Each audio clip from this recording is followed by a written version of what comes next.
माफ करा रसिक मित्रांनो, माफ करा. आपल्याला बरंच ताटकळत बसावं लागलं याची जाणीव आहे मला, पण माझा अगदी नाईलाज झाला.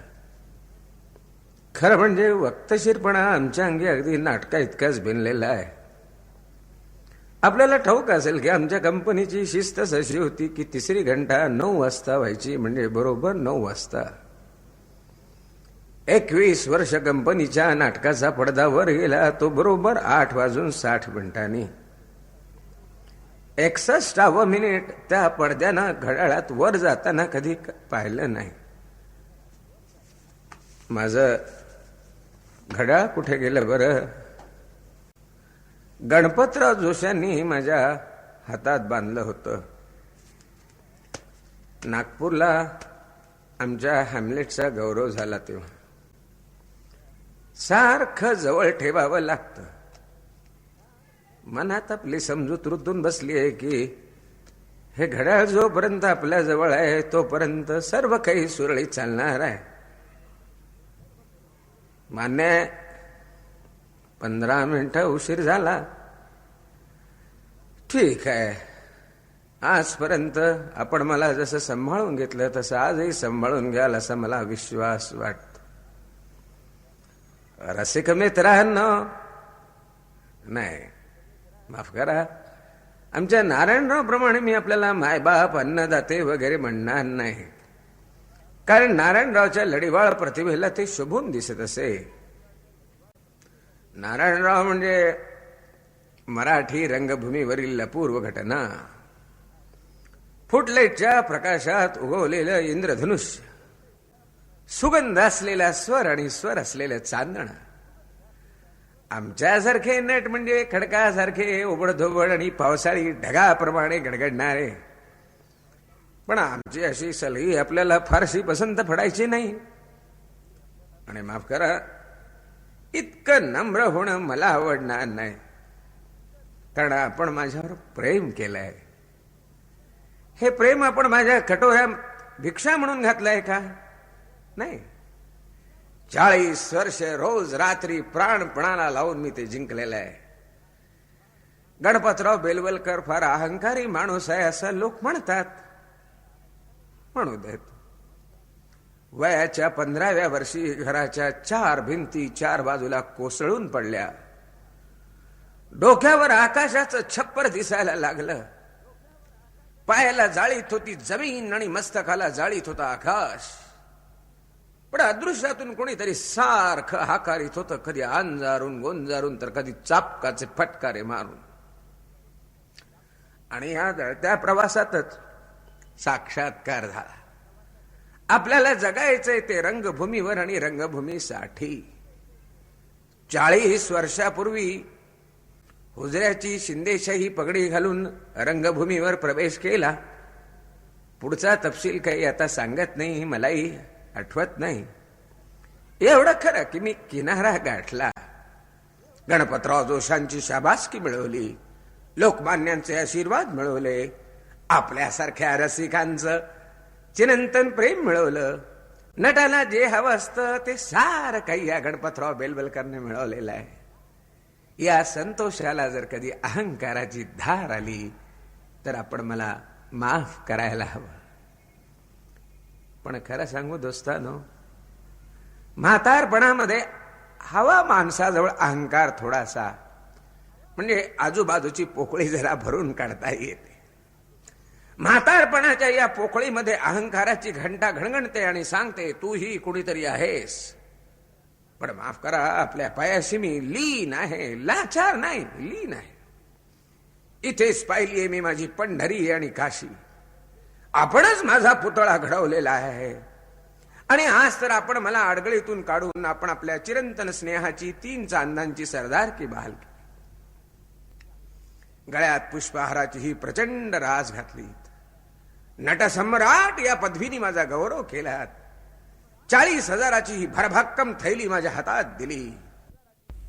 महान नाटककाराची भाषा माझ्या खजिन्यात आहे.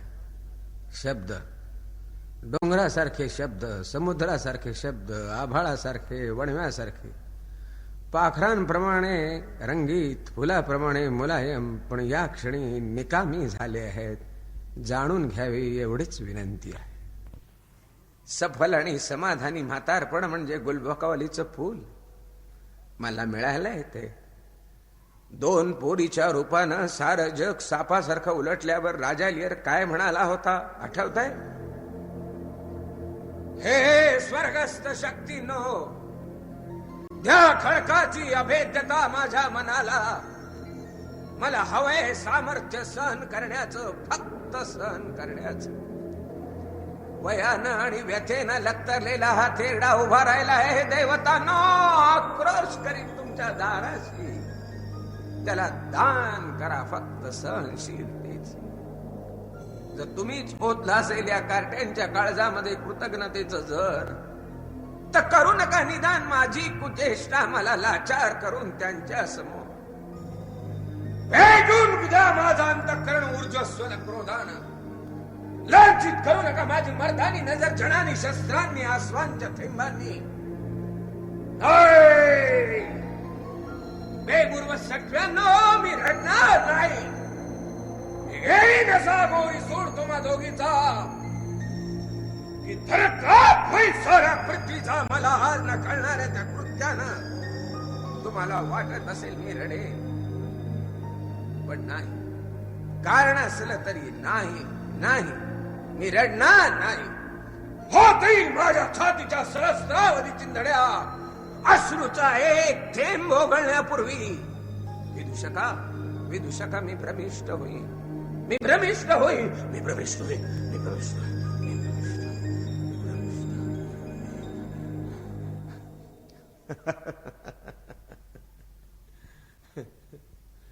मी आमच्या वासुदेवराव केळकरांना म्हटलं, वासुदेवराव म्हणजे शेक्सपियरचे महाअभिमानी आणि व्यासंगी. म्हणलं प्रोफेसर साहेब, तुमचा हा शेक्सपियर नाटककार नाहीये, सैतान आहे, नुसता सैतान, दुःखाची लागवड करणारा. ते फक्त हसले आणि मला म्हणाले समजेल. पुढे मला समजलंही. राजा लिअरचं काम करीत असताना समोर बसलेले म्हाताऱ्यांचे चेहरे, बकास चेहरे, ते रडत नव्हते. रडत होती ती तरुणी ताठी मंडळी. पण हे म्हातारे मात्र जागच्या जागी वरवंट्याखाली घातल्याप्रमाणे फुटत होते आणि त्यांच्या त्या भकास चेहऱ्यातून निघालेली ही भयाची झळमट स्टेजवर माझ्याच शिरण्याचा प्रयत्न करत होते. मी हजारात शिरायचो आणि हजार माझ्याच शिरायचो. हे कसं? सैतानाचं नाही, देवाचं नाही, नाटककाराचं, नाटककाराचं. खरं सांगू दोस्तांनो, दुःखाप्रमाणे सुखाचा बोजा देखील सहन होत नाही म्हाताऱ्या मस्तकाला. आणि म्हणूनच माझं सुख, माझं सर्वस्व मी माझ्या 2 कुकरांना आज समप्रमाणात वाटून द्यायचं ठरवलेलं आहे. माझं सुख, माझी संपत्ती, माझी मालमत्ता, आपण दिलेली ही 40,000ची थैली, सर्व काही माझ्या 2 कोकरांना मी समप्रमाणात वाटून द्यायचं ठरवलेलं आहे. काय काय वकील साहेब? नाही नाही, शंका घ्यायचं कारण नाही. अहो, याच वडाच्या फांद्या आहेत त्या, फार सरळ सालसणी गोड आहेत पाडसं माझी. नाही नाही नाही नाही, मी सांगतो त्यात अक्षराचा बदल व्हायचा नाही. मी सांगतो तसंच सर्व व्हायला पाहिजे.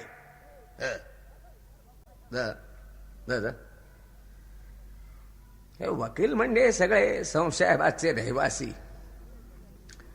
आमचे गडकरी मास्तर यांना शंकासूर म्हणायचे ते काही उगाच नाही हो. आणि माझी पोरही मोगऱ्याच्या कळ्या आहेत, नुसत्या मोगऱ्याच्या कळ्या. मी त्यांना वाढवले फुलासारखं. आता केल्या सवरल्याचं बापानं बोलू नये, पण तुम्हाला म्हणून मी सांगतो, मी रुपयाच्या आंघोळी घातल्या आहेत त्यांना. आणि 4 पैसे कनवटीला लागल्यावर पोरांनी घराचं गोकुळ केलं हो. आणि आमची बायको, मी सरकार म्हणतो त्यांना. सरकार आले आले. तेही एक प्रकरणाच आहे. नाटकाचा प्रयोग झाला की मीठ मोहऱ्यांनी माझी दृष्ट काढीत असे. अगदी 60 शिरल्यावर सुद्धा. नाटक संपल्यावर पहाटे माझं जेवण, तर हिचं जेवण माझ्याही नंतर. आणि उपास तापास इतकी करते की बाई जिवंत कशी राहते याचंच नवल वाटत. लग्नाच्या जुगारखान्यात अशी बाई हाती लागणं हे भाग्य. नाटकाच्या पडत्या काळात वनवास पत्करावा लागला आम्हा दोघांना, पण पोरांची कधी आबाळ झाली नाही. आणि त्या कार्ट्याने चीज केलं हो शेवटी. अहो, नाही तर नटाची पोरं कंपनीच्या हार्मोनियम प्रमाणे शेवटी रस्त्यावर यायची. आमच्या सदाशिवरावांचं काय झालं? 4 पोरं 4 दिवसांना निघून गेली उधळलेल्या बैलासारखी. पण माझा नंद्या आणि माझी नली मात्र, आणि सून आणि जावई अशी मिळालीत की जणू आमच्या अंगणात उगवली ती. ही पोरं आजूबाजूला असली ना की अगदी राम पंचायतन घडल्यासारखं वाटत. नंद्या, नलो, जावई बापू, सरकार, सरकार. काय करतायत कोणाला? आले आले. हे नलू, तू तेवढं चुलीवरचं पातेलं बघ आणि सुनबाईला म्हणावं की जरा भांडी लावून ठेव. मी बघते ते कशाला हाका मारतायत. काय हो, काय हवंय तुम्हाला? कशाला सगळ्यांना हाका मारताय? सरकार, नंदा, नलू, जावई बापू, सुनबाई यांना जरा बोलवता का?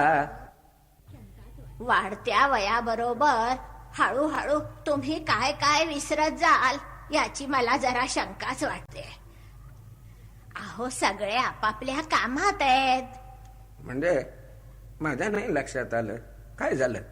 अहो, माघाशी नाही का 4दा तुमच्या पायावर डोकं ठेवून तुम्हाला नमस्कार करून कंपनीच्या कामाला जाऊन येतो म्हणून सांगून गेलाय नंदा. बरोबर आहे. काय बरं त्याच्या कंपनीचं नाव काय? तेजपाल की काय कंपनी असं म्हणाला. आता काय नकला पाठ होण्याचे दिवसही राहिले नाही. तेच तर मी तुम्हाला सुरुवातीला म्हणाले, पण मी काही बोलले. जाऊ द्या, काय म्हणत होतात? तुम्हाला काही हवं आहे का? तसं नाही सरकार. या वयात आपली पोरं आणि नातोंड घरात असली की कसं गोकुळात असल्यासारखं वाटतं. सरकार, आपला नंदा काही म्हणा, एवढा शिकला सवरला पण उतला मातला नाही, याला कारण तुमचे संस्कार. अगो बाई, आता या वयात हे कौतुक कशाला? आज सॉरी, बरीच खुशी दिसते हो. तसं नाही सरकार, आम्ही सारखे फिरस्तीवर घरादाराची आबाळ होऊ नये म्हणून तुम्ही मुलांना फुलासारखं जपलं, वाढवलं. आता आपला नंदा एवढा मोठा झाला पण तुम्हाला आणि मला नमस्कार केल्याशिवाय त्याच्या दिनचर्येला प्रारंभ होत नाही. अहो, या नमस्कारावरून आठवलं, अहो ज्यांना नमस्कार करायला जागा नाही ती माणसं अभागी, आणि जागा असून ज्यांना नमस्कार करायचा धीर होत नाही ती निव्वळ कपाळ करंटी. अमृत अशी पैदा जिंके अशी ही चीज आहे महाराजा.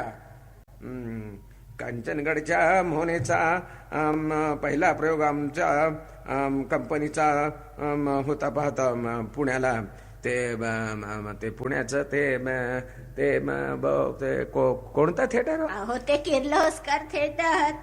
मी होते ना तेव्हा तुमच्या बरोबर. काय मेलं तेव्हाच ते पुणं. सगळं पुणं पगडी उपरण्यात गुंडाळलं गेलं होतं.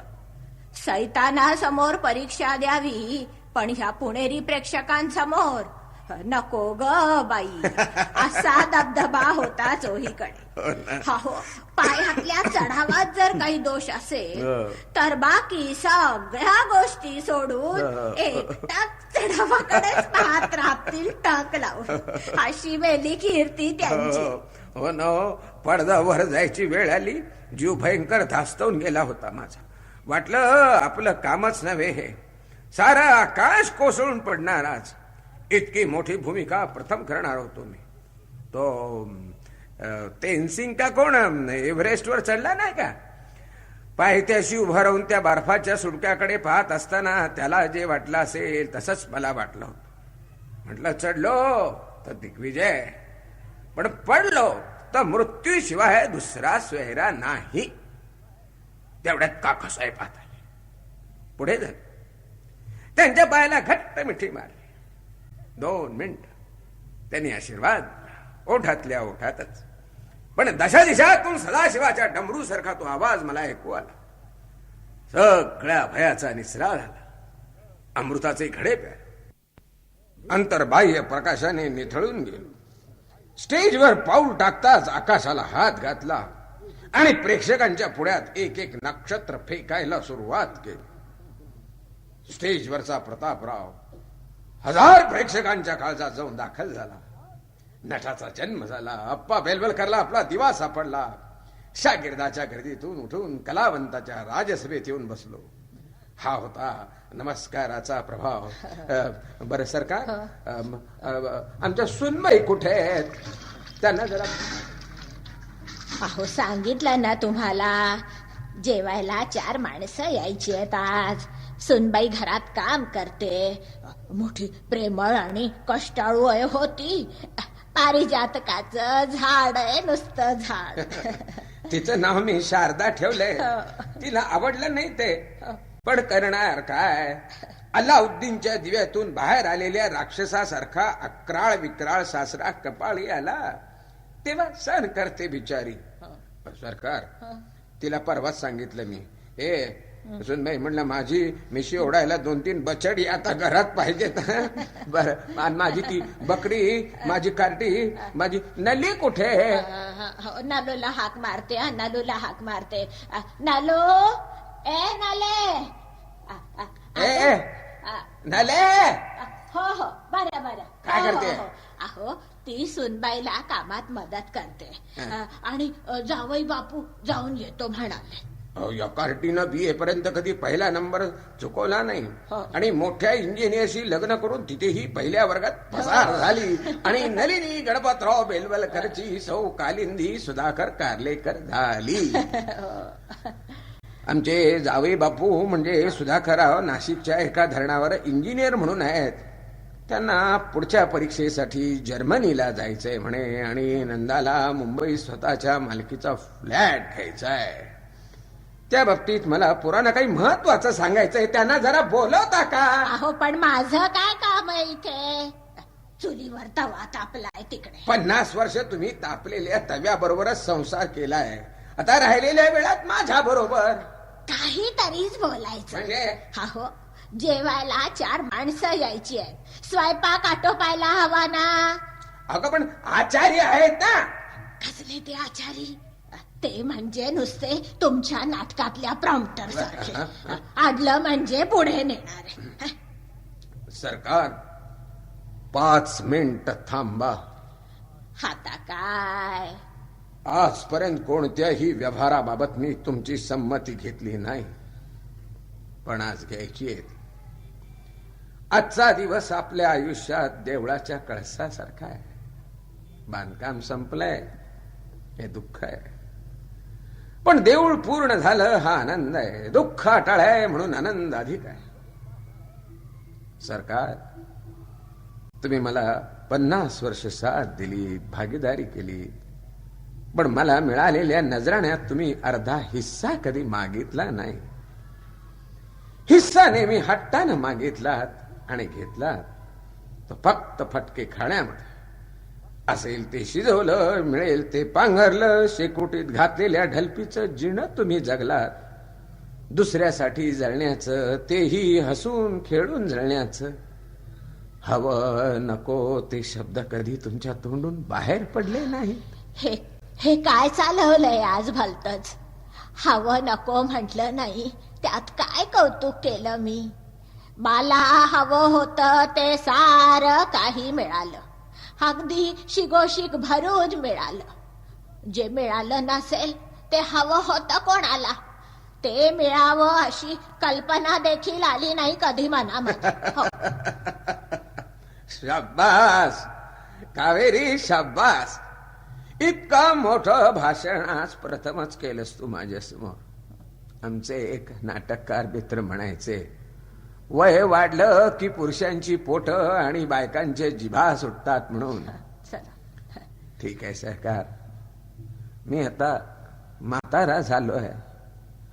दुसरा अंकही संपून गेला आहे आणि आता माझ्या आयुष्यातील तिसऱ्या अंकाला सुरुवात झाली आहे. दिवसा दिवसानं अखेरच्या भरतवाक्याकडे मी प्रवास करतोय. अहो, असं काय बोलताय आज? परमेश्वर नावाच्या नाटककाराला हे नाटक केव्हा आणि कसं संपवावं वाटेल याचा नेम नाही, पण त्याचा वरदहस्त हजारो रसिकांच्या द्वारा आज माझ्यापर्यंत पोहोचलाय. या घटकेला मी कृतार्थ. दुःख जवळ ठेवावं आणि सुख वाटून द्यावं अशी शिकवणूक माझ्या नाटकांनी आणि नाटककारांनी मला दिली आहे. कोणीतरी म्हटलंय, चंद्र स्वतःचा कलंक स्वतःजवळ ठेवतो आणि आपलं चांदणं मात्र दुनियेला वाटून देतो. आजपर्यंत वाटायला माझ्याजवळ फारसं चांदणं नव्हतं. आज जे आहे ते मी सारं वाटून देणार आहे. या ओझ्यातून मला मोकळं व्हायचं. 10,000 रुपये मला ज्यांच्या संबंधी आधार आहे अशा संस्थांना आणि कार्यांना मी नजर केले आहेत. बाकीची माझी सारी मालमत्ता या 40,000च्या रकमेसह मी सम प्रमाणात माझ्या 2 कोकरांच्या स्वाधीन करायचं ठरवलं आहे. ईश, एवढ्यासाठीच का मला हाक मारली? जाते मी, तिकडे भात करपून जाईल. थांब थोडा वेळ. कावेरी, तुझी संमती आहे? नसायला काय झालं? तुम्ही कराल ते मला मान्य. ताटात काय आणि वाटीत काय, काय फरक पडायचा आहे? मला कल्पना आहे की मी केलेली निर्वानिरो आपल्या मुलांनाही आवडणार नाही, पण नन्ना आणि नलूला खेळण्याचा अधिकार आहे, चर्चेचा अधिकार नाही. तुम्ही सांगितलं तेच खरं आहे. वाटीत आहे ते फक्त ताटात सांडताय, त्यासाठी इतका कासा विसवायचं काय कारण? आपली सर्वात मोठी मालमत्ता आपली पोर आहे सरकार. तुम्हाला खरंच सांगतो मित्रांनो, पैशाची काळजी मी आयुष्यात कधीच केली नाही. आमचे कवी मित्र म्हणतात की पृथ्वी सूर्याभोवती फिरत नाही, ती रुपयाच्या नाण्याभोवती फिरते. असेलही कदाचित, पण खऱ्या पृथ्वीवर मी कधी फारसा राहिलोच नाही. माझी पृथ्वी वेगळी होती, कवीच्या प्रतिभेने निर्माण केलेली, थिएटर मधील अंतराळानं तोलून धरलेली, चंद्र सूर्यांनी नव्हे तर रंगमंचावरील दिव्यांनी प्रकाशित केलेली. रुपया आणण्याचे जमा खर्च माझ्या या जगात फारसे पोचलेच नाहीत. द्रव्य मिळत होतं तेव्हा हस्ताच्या पावसासारखं अंगावर ते कोसळत होतं. हा राजवाड्याचा पडदा देवानं गुंडाळा केव्हा आणि मागे जंगलाचा सीन उभा केला केव्हा नाटकाच्या नशेत काही चुमगलं नाही. पण नटावर प्रेम करणारी लोकही नटासारखे वेडेच असतात. त्यांनीच माझी जमा खर्च सांभाळे, माझे व्यवहार तडीला लावले, कंपनीच्या नावावर कर्ज काढली आणि गल्ल्यावर बसून ती फेडली. ही शेवटी पराभवाचा पांढरा सफेद फ्लॅट मागे लागला आणि माझ्या मनानं नाही पण माझ्या म्हातारपणानं रंगदेवतेला मी अखेरचा नमस्कार केला. पोरांना हॉस्टेलात ठेवलं आणि आमच्या खेडेगावात जाऊन राहिलो. पारावर बसून वडाच्या झाडाला आणि मारुतीच्या मूर्तीला माझी भाषण ऐकवीत असे मी. रंगभूमी कोसळली होती, नाट संपले होते, सारं काही उद्ध्वस्त झालं. प्रकाशाची धास्ती घेऊन एका भुयाराच्या पाणथळीत राहत होतो मी. दिवसामागून दिवस जात होते आणि असाच एके दिवशी मला अंधारातून बाहेर काढण्यासाठी माझा एक डॉक्टर मित्र नटश्रेष्ठ नटसम्राट अशा ललकाऱ्या देत एक भव्य मिरवणूक घेऊन माझ्या गावी आला आणि मला त्याने पुन्हा रंगमंचावरच्या या इंद्रधनुषी प्रकाशात खेचून आणलं. म्हातारपणी पुन्हा करता येईल तेवढं केलं. विरलेले विटलेले पण ठेवणीतले शेले मंदिर प्रेक्षकांना दाखवले. त्यांनीही भलाईनी कोड कौतुक केलं. उत्तम झालं. आता मात्र या पोरांच्या जीवावर खरोखरच रिटायर झालोय, अगदी कायमचा. पन्हाळीत राहिलेलं हे पावसाचं पाणी आज माझ्या या 2 फांद्यांना मी सारखं विभागून देत आहे. नंद्याला सांगितलं पाहिजे, दादर पासून पार्ल्यापर्यंत कुठेतरी एखादा फ्लॅट शोधायला लाग. आणि जावई बापूला सांगितलं पाहिजे, तो पासपोर्ट का काय म्हणतात तो मिळवायच्या कामाला लागा. आज मिळालेला हा चेक, या चेक मधील रक्कम दोघांना निमानून वाटून द्यायची आहे सारखी. बाकी मालमत्तेचे कागदपत्र वकील दुपारी घेऊन येतील. आज खूप आनंद वाटतोय सरकार. जे आपलं होतं ते मुलांचं झालं. आपण दोघंही आता मुलांचे झालो, सर्वस्वी त्यांचे झालो. आता यापुढे काही दिवस आपण नंदूकडे राहू त्याच्या नव्या फ्लॅटवर, आणि काही दिवस नलूकडे राहू तिच्या टेकडीवरच्या बंगल्यावर. अप्पा, मुंबईत नको हा. तुम्ही दोघांनीही आमच्याकडेच राहायला हवं, अगदी कायमचं. हा, शाणीच सणासुदीला येतील ना तुझ्या घरी. एरवी इथेच माझ्याकडे. बरं बाबा. पाहिलं, बेलवलकर नट म्हणून संपला, आता फक्त बाप म्हणून उरला. अशा प्रेमाच्या भांडणात गुरफटलेला.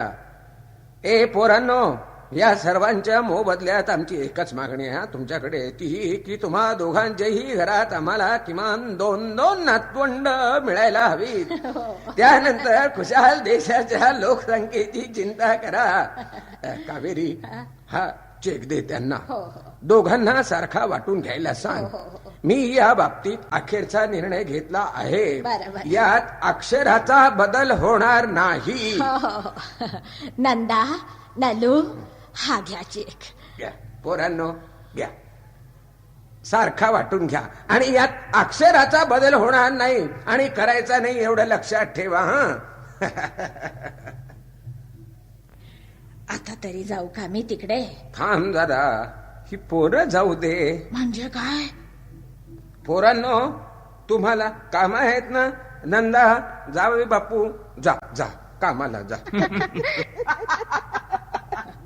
हे काय भालतस? पोरं हसतायत आपल्याला. हसू दे ग.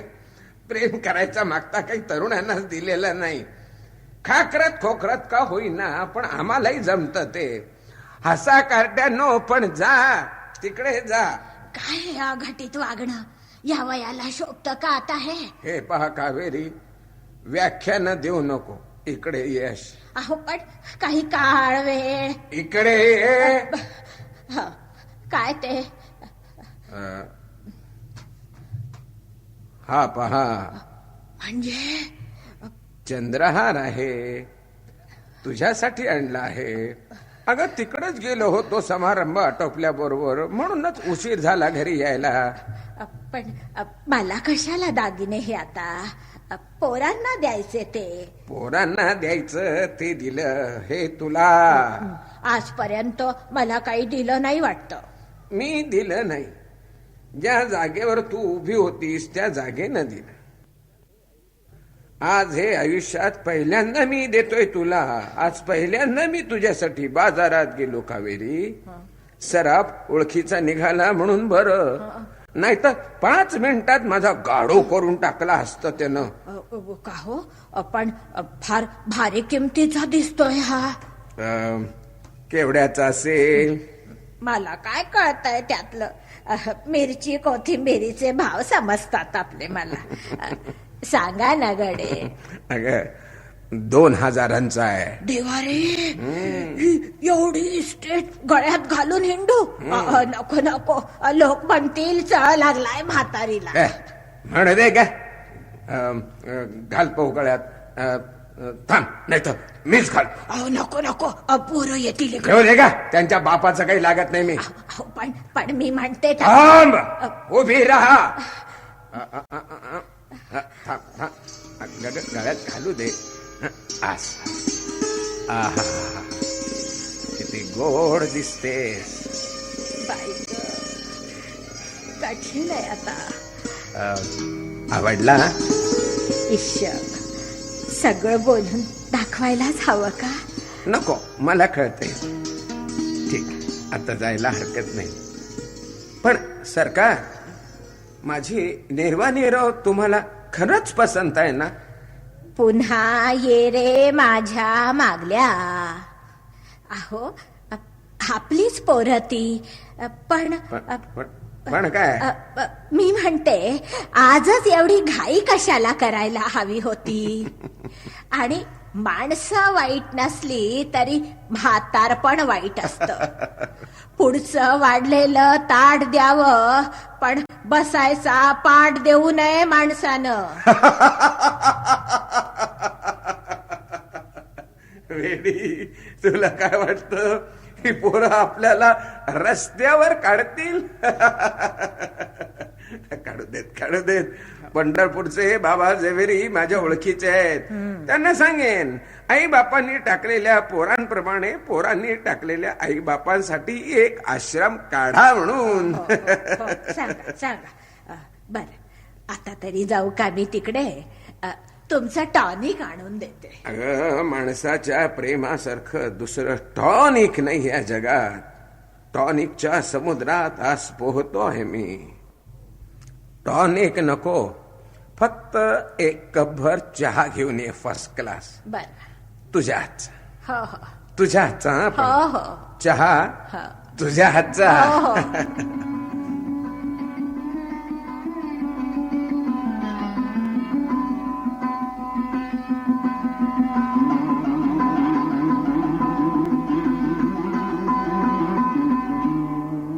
चहा, चहा, माझा चहा. अरे कोणीतरी माझा चहा घेऊन या. सरकार, शारदे, ठमे, आसाराम, अरे घरात कोणी आहे की नाही? सरकार, सरकार, सरकार. बाईसाहेबांनी सांगितलंय असं वरडायचं नाही म्हणून. दरेक गोष्टीला बाबाला बाई लागते. अजून बहिरा होत नाही मी. आंधळा व्हायला लागलोय, पण बहिरा होत नाही. सृष्टीची ही मेहरबानी कानांना चिकटून बसली आहे एखाद्या चिरंतन शापासारखी. आजोबा, आजोबा. आणि हा एक मधुर शाप. माझी लाडकी ठमी, माझा अडगुल मडगुल, माझं सोन्याचं कणगुल. ये लबाडे, ये ठमे, ये अशी इकडे ये बेटा, ये. आजोबा, तुम्ही मला ठमी का म्हणता? मग काय भामिनी म्हणू का? माझं नाव सुहासिनी आहे ना. बरं, जाऊ द्या, तुम्ही आपला मला ठमीच म्हणा. मला आवडतं ते. आजोबा, आमच्या शाळेत की नाही आज फार फार मज्जा झाली. तुझी मास्तरीन पळाली वाटतं. मी तुम्हाला ती मज्जा सांगेन, पण एका अटीवर. ती मास्तरीन पळाल्याची ना, सांग. आणि आमच्या बाईंना तुम्ही मास्तरीन नाही हा म्हणायचं. मग काय मॅडम, मी मज्जा सांगते, ऐका तर खरं. पण एका अटीवर. हा, एका अटीवर. अगं सांग ना. अगोदर तुमच्या नाटकातला मोठा आवाज काढून दाखवा. तुला शिव्या देऊ का? मग मी तुम्हाला मजा सांगेन. तुम्ही मोठा आवाज काढून दाखवाल? शाबास. ऐका तर, आज की नाही एक पाहुणे आले होते आमच्या शाळेत. खूप मोठे होते कोणीतरी ते. मी कविता म्हणून दाखवली तेव्हा ते म्हणाले, तुझं नाव काय? मी नाव सांगितल्याबरोबर अशी गंमत झाली आजोबा. ते एकदम उठले आणि म्हणाले, तू गणपतरावांची नात? मी म्हंटल हो. ते म्हणाले तुझ्या आजोबांकडून मी लहानपणी संदेश घेतला होता. बरं बरं अजून जपून ठेवलाय तो. बरं बरं मला पण संदेश द्या ना आजोबा. संदेश देतो, पण एका अटीवर. मी संदेश दिल्यावर तू मला पापा द्यायचा, कबूल? हा, पण हे बघ ठमे, या खोलीतून त्या खोलीमध्ये सारखं पळत पळत जायचं नाही, कारण मला पळता येत नाही. मग मला धापा लागतात, त्रास होतो. मला पापा देशील? मग ऐक तर संदेश. सूर म्हणतो साथ दे, सूर म्हणतो साथ दे, दिवा म्हणतो वाद दे, उन्हामधल्या म्हाताऱ्याला फक्त तुझा हात दे. आभाळ म्हणत सावली दे, आभाळ म्हणत सावली दे, जमीन म्हणत पाणी दे, माळावरच्या म्हाताऱ्याला फक्त तुझी गाणी दे. कावळा म्हणतो पंख दे, कावळा म्हणतो पंख दे, चिमणी म्हणते खोपा दे, माझ्यासारख्या आजोबाला फक्त तुझा पापा दे. ठमे, तू मला पापा द्यायचं कबूल केलं. आता तू या खोलीतून त्या खोलीमध्ये पळू नको. ठमे थांब जरा, ठमे ठमे ठमे थांब थांब. मी नाही जा. ढालगज, गधडी, भामटी, कार्टी मला फसवते. ढालगज कुठली, मूर्ख कुठली? अगं ठमे, तिकडे जाऊ नको म्हणलं तुला. ठमे, अगं थांब ग जरा. ढालगज मूर्ख कुठली? अगं तू जरा थांब. ठमे, आजोबा मी नाही जा. आजोबा मी नाही जा.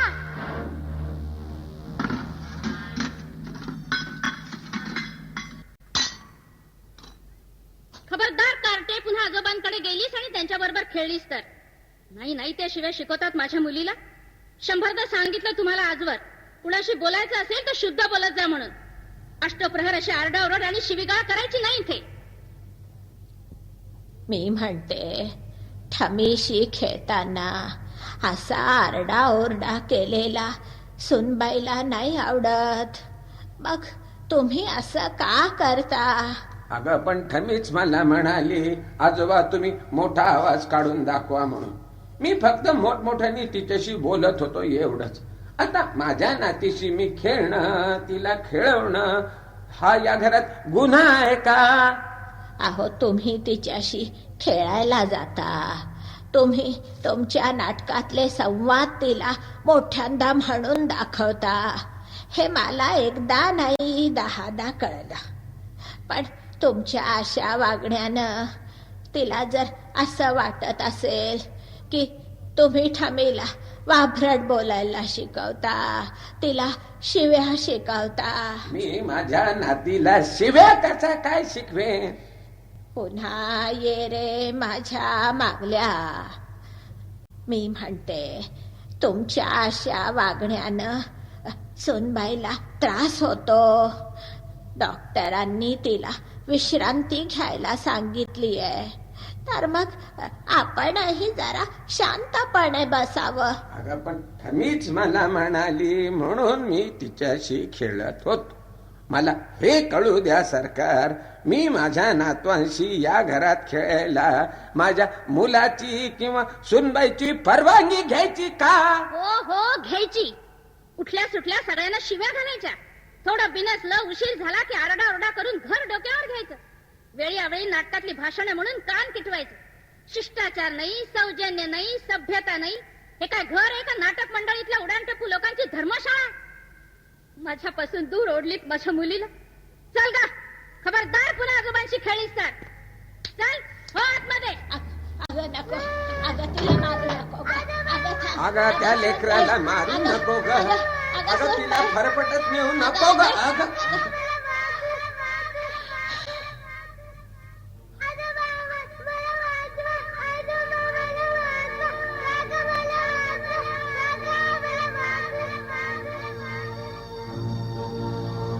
बरं झालं त्यांनी त्या दिवाणखान्याचं दार बंद करून टाकलं. नारायणाच्या पोटात ती सुमेर सिंगाची तरवार शिरलेली पाहिल्याबरोबर माझ्या डोळ्यांनी माझ्यासमोर माझे सर्व पूर्वज उभे. ते दार बंद झालं. दृष्टी आड गारदी मारेकऱ्यांची सृष्टी केली. लगेच माझं मन खंबीर. ती मेली असली पाहिजे. मग आजोबा आजोबा असे शब्द कोठून कानावर येतात. माझं हृदय कठोर झालंय. माझ्या डोळ्यातील दयेच्या पाझराचा शेवटचा बिंदू आटून गेलाय. आजोबा आजोबा, अरे या बाजूला तेच शब्द आहे. माझ्या पुढून कसा तोच आवाज ऐकू आला. काय वरच्या सर्व देवता नारायण स्वरूपी होऊन काका काका म्हणून मला हात मारित आहेत काय. पृथ्वीच्या पोटातून कसा तोच आवाज ऐकू येतो. कोणीतरी नटसम्राट गणपतराव बेलवलकर मरून गेला म्हणून द्वाही फिरवा. त्याच्या नावाने करणे पुंका तासे बढवा. त्याच्या अंत्ययात्रेतील जय जयकार या वाड्यावर, सर्व पुणे शहरभर, सर्व महाराष्ट्रभर एवढ्या मोठ्याने करा की त्याच्या मेलेल्या कानाच्या किंडळ्या बसून हे शब्द ऐकण्याची त्यांना शक्तीच राहू नये.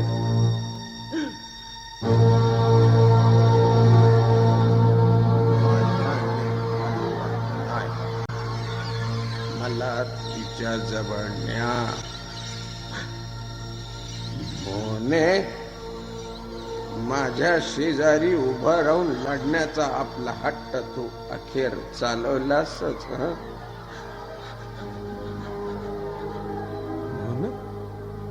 काय धाडस आहे.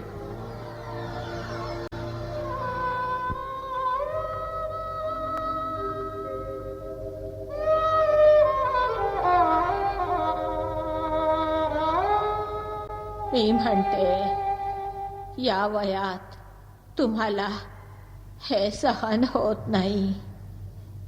तुमचा तोल जातो. आपल्यामुळं मुलांची अशी चिडचिड होण्यापेक्षा आपण नंदाला सांगून. नंदाला? सरकार, नंदा म्हणजे आईच्या कुशीतला बाळ समजता काय तुम्ही? तो काय म्हणाला माहित नाही तुम्हाला? अप्पा, आम्ही 12 वर्षे तुम्हाला या घरात सांभाळलं, तुमची मर्जी राखली.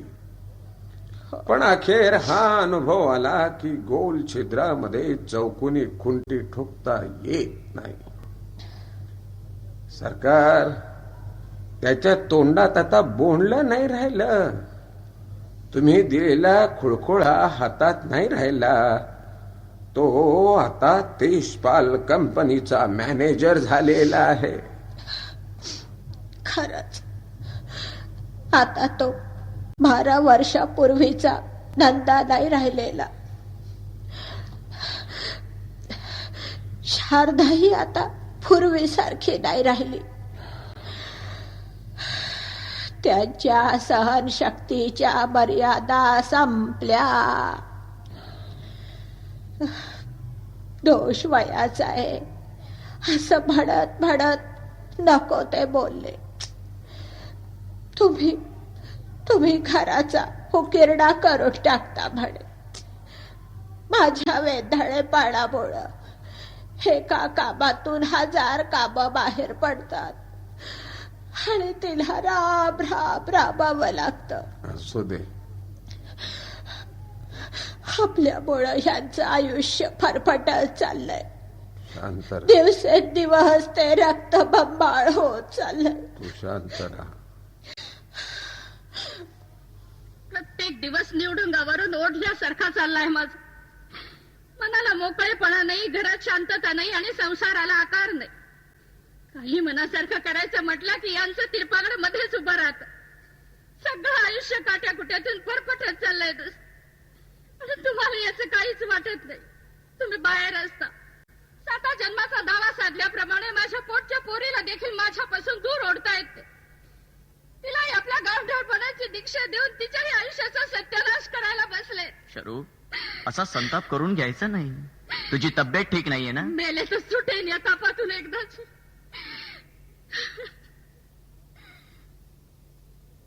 अप्पा नीट ऐका. एक निक्षून सांगतो, शारदा या घराची मालकीण आहे.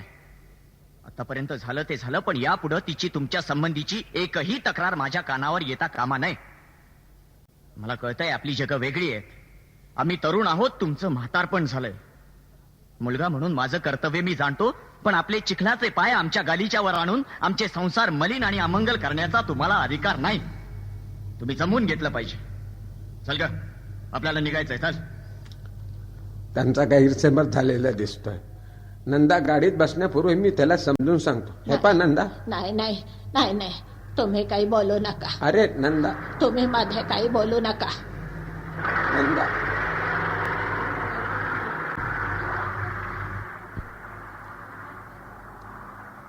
आम्ही तरुण आहोत. आम्ही तरुण आहोत. आम्ही तरुण आहोत. आम्ही तरुण आहोत. तरुण आहोत. तरुण आहोत. तरुण आहोत. हो हो हो हो, तुम्ही तरुण आहात म्हणजे तुम्हाला करता येतो फक्त संभोग माणसांच्या माद्यांशी. पण तरुण आहेत कावळे, तरुण आहेत गिधाड, तरुण आहेत रस्त्यांवरची गाढवं आणि डुकरही. नरकामधले सूक्ष्मदेही कीटकही मैथून करतात कीटकींशी आणि कीटकांची जमात वाढून मरून जातात कीटकांसारखी. या देहभोगाच्या आंधळ्या दलदलीतून उठून उभा राहिला एक माणूस, तुमचा आमचा बाप.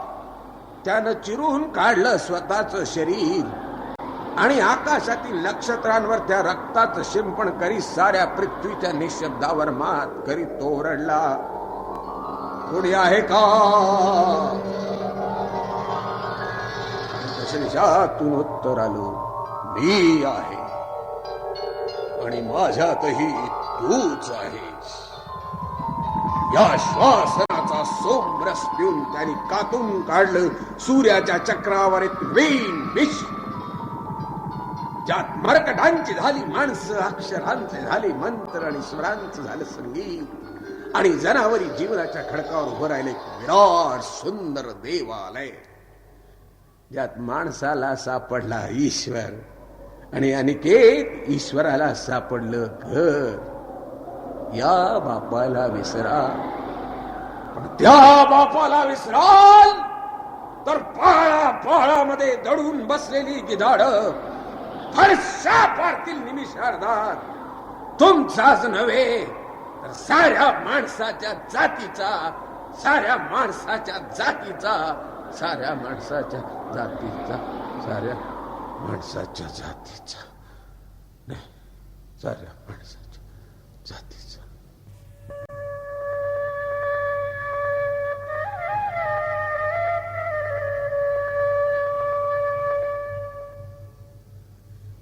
चलायचं म्हटलं. चलायचं कुठे? या घराच्या बाहेर. हे घर सोडून? हो. कुठे जाणार आपण सरकार? मी असा लुळा पांगळा झालोय. माझ्यावर भरोसा नाही का? तुमच्यावरच्या भरोशाशिवाय काय शिल्लक राहिले माझ्याजवळ? पण कुठे नेणार आहात तुम्ही मला? आपण नलूकडे जाऊ, राहीनगरला, पहाटेच्या गाडीनं. आणि आजची रात्र स्टेशनवर काढू, कुठेही रस्त्यावर झाडाखाली राहू. पण इथे नाही. तुमचा अपमान एखाद वेळी तुम्ही सहन कराल, पण मी नाही करायची. पण सरकार, आपण असे कफल्ल खिशात दमडी नाही माझ्या. परवा नंदानं तुम्हाला पैसे द्यायचे नाकारले, तेव्हा मी माझा चंद्रहार मोडून आणला. एका ओळखीच्या माणसाकडून. कुठला चंद्रहार? सत्काराच्या दिवशी तुम्ही मला दिलेला, ज्या दिवशी तुम्ही मुलांना सारं दिलात आणि मला चंद्रहार दिलात. नलू, माझा लाडकं कोकरू. पण ती तशी नाही, मला खात्री आहे. मागच्या पत्रात तिनं आजीजीनं लिहिलं होतं, तुमचे पाय माझ्या बंगल्याला कधी लागतील याची वाट पाहते मी. आपली पोरं चांगली आहे सरकार, पण आपलं म्हातार पण वाईट आहे. ठीक आहे, मागे जाऊन आपल्याला तरुण होता येत नाही आणि पुढे जाऊन मरता येत नाही. चला चला, हा कोट घाला, ही टोपी घ्या आणि आणि शालही खांद्यावर असू द्या. चला. ठमीला मला एकदा पाहावंसं वाटतं सरकार. आपल्याला मनाई आहे तिला भेटायची. हा सारामनं कोंडून ठेवलंय तिला. चला चला, कोणी यायच्या आत आपल्याला निघायला हवं. चला चला चला. ठीक आहे, माझे 1000 आशीर्वाद आहेत तुला पोरी. नंद्या, सुदबाई, तुम्हालाही. सारी जण सुखात राहा, सुखात राहा. ठमे, जातो आम्ही. ठमे, टाटा. ठमे, टाटा. चला चला चला टाटा. चला चला ठमे. चला चला.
गेली. कुठली गाडी होती ती? दिल्लीला जाणारी 16 अप. 16 काय? 16 अप असं त्या हमालाने सांगितलं. तेव्हा ती 16 अपच असली पाहिजे. 3:33 टाइम होता तिचा. आता 4 वाजून गेले, म्हणजे जवळजवळ अर्धा तास लेट. आपण आलो ती गाडी 15 मिनिटं लेट होती. टाइम टेबल म्हणजे नुसत्या कादंबऱ्या झाल्या. कोणी आलं नाही ना? कोणीही आलं नाही आणि गेलं नाही. पण असं फलाटावर जाऊन गाड्या पाहत उभं राहायचं कशाला? रात्री पाय दुखायला लागले तर मी सोडून देणार नाही, सांगून ठेवते. सरकार, आपण असे स्टेशनवर अडकून पडलो ना, म्हणजे गाड्या पाहण्यात मोठी गंमत वाटते. पहा, मला वाटतं सरकार कोणी येणारच नाही. आपण उगाच तिष्ठत बसलो झालं. असं कसं होईल? दादरच्या स्टेशनावरनं आपण तार केली होती. अहो, तार माणसाच्या घरापर्यंत जाते, माणसाच्या मनापर्यंत नाही. घराची दारं उघडी आहेत आणि मनाची बंद आहेत. 100 तारा केल्या तरी काय उपयोग? असं व्हायचं नाही. काहीतरी गोंधळ झाला असला पाहिजे. तुम्हाला पाणी हवंय ना? उगाच उन्हामध्ये तापत उभे राहिला. रात्री डोकं ठणकायला लागलं तर दाबून देणार नाही, हे करणार नाही, ते करणार नाही, आणि सगळं काही केल्याशिवाय राहणार नाही. पृथ्वीच्या प्रारंभापासून बायकांचं ब्रीदवाक्य आहे.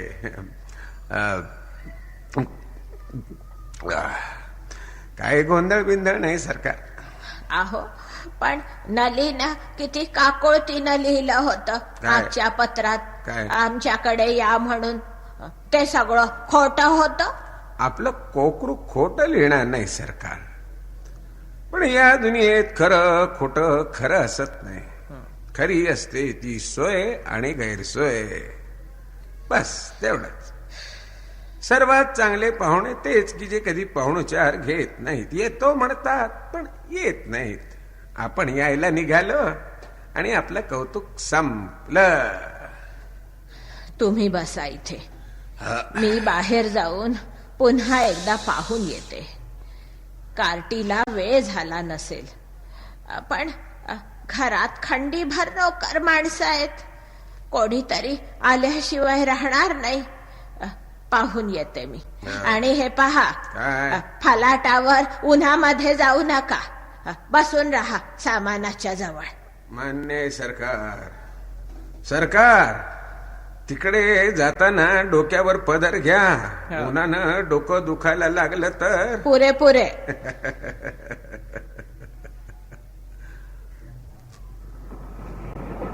आणि सरकार, आता काय? तुमचं परवाचं फरमान जरा बाजूला ठेवतो आणि एक सिगारेट ओढतो. चालेल? ओढा, पण एकच. हा, हो, एका वेळेला एकच.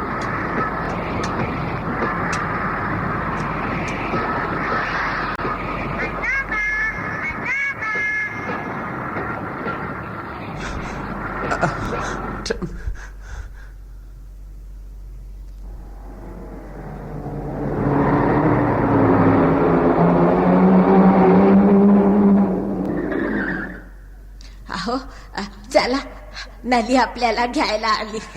मी म्हटलं होतं ना तुम्हाला, हा नली आणि जावई बापू आपल्याला घ्यायला येतील. कार्टी माझी, माझं कोकरू, चला, माझी चला. नली, चला, चला. कोकरू.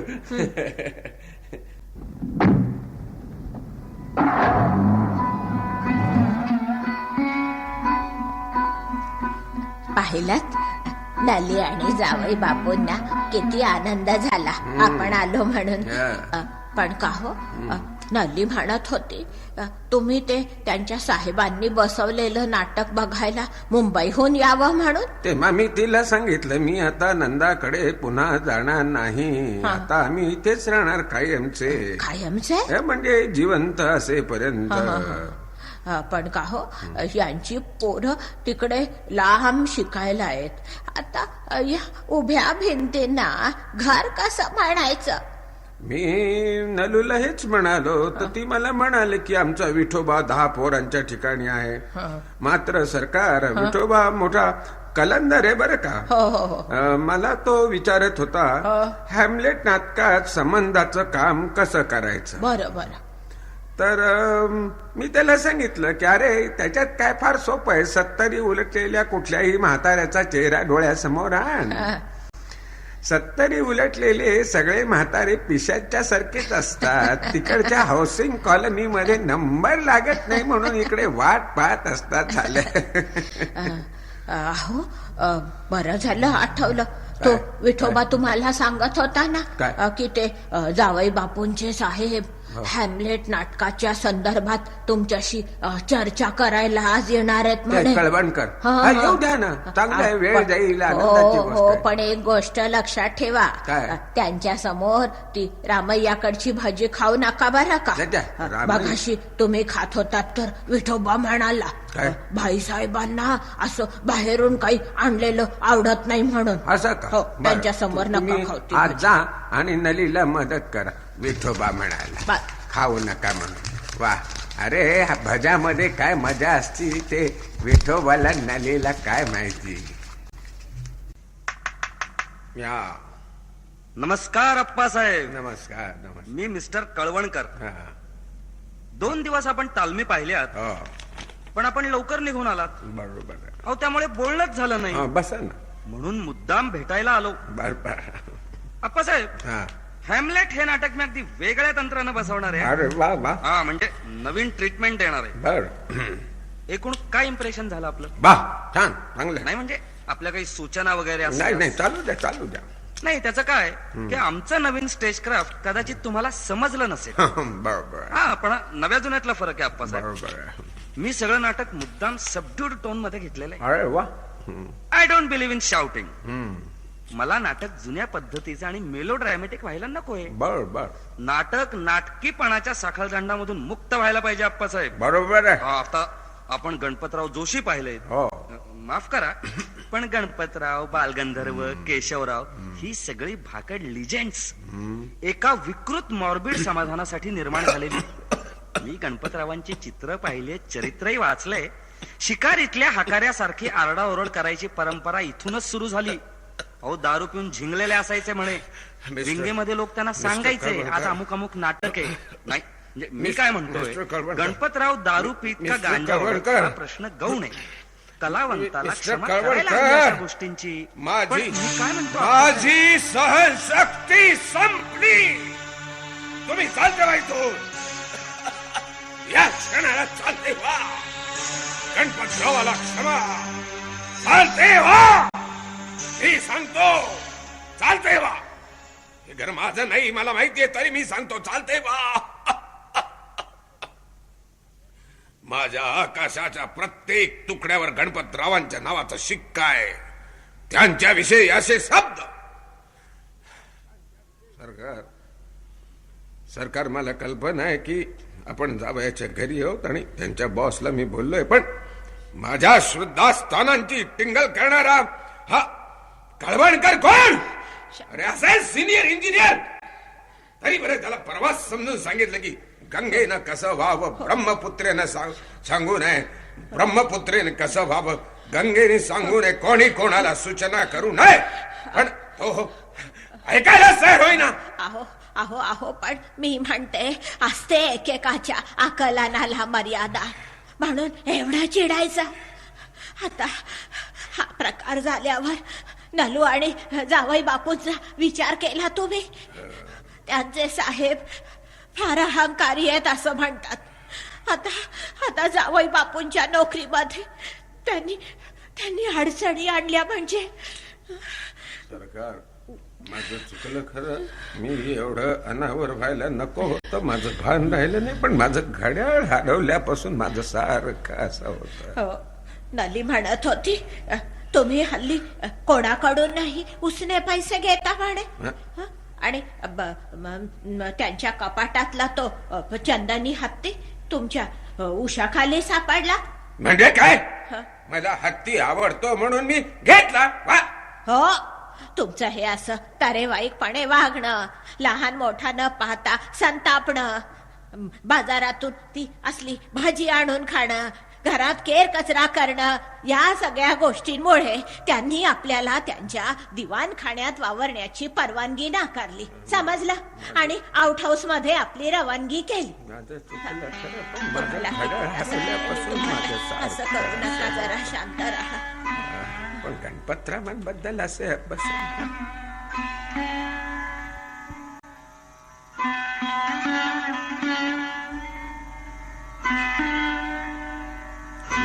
संपन्न होय ठाई परी कृपणवान नाही. तो कानी लागला तीही वर्णाचाची एरा भबव्यथा ठेलिया. स्त्री शूद्रा उद्धारावया. ऐकलत का? काय म्हणता सरकार? किती वाजले असतील कोणास ठाऊक. माझं घड्याळ हरवल्यापासून हा प्रश्न कायमचा बाद झाला आहे. आता फक्त दिवसांचा हिशेब, तासांचा नाही. ऐका, तो म्हणे अवधारी देवा म्या पाहिला हा मेळावा. तव गोत्र वर्ग आघवा देखला तेथ. तेव्हा अर्जुन म्हणाला कृष्णा मी काय म्हणतो तिकडे नीट लक्ष देऊन ऐक. ऐकलत का? आता काय? आज इतकंच पुरे.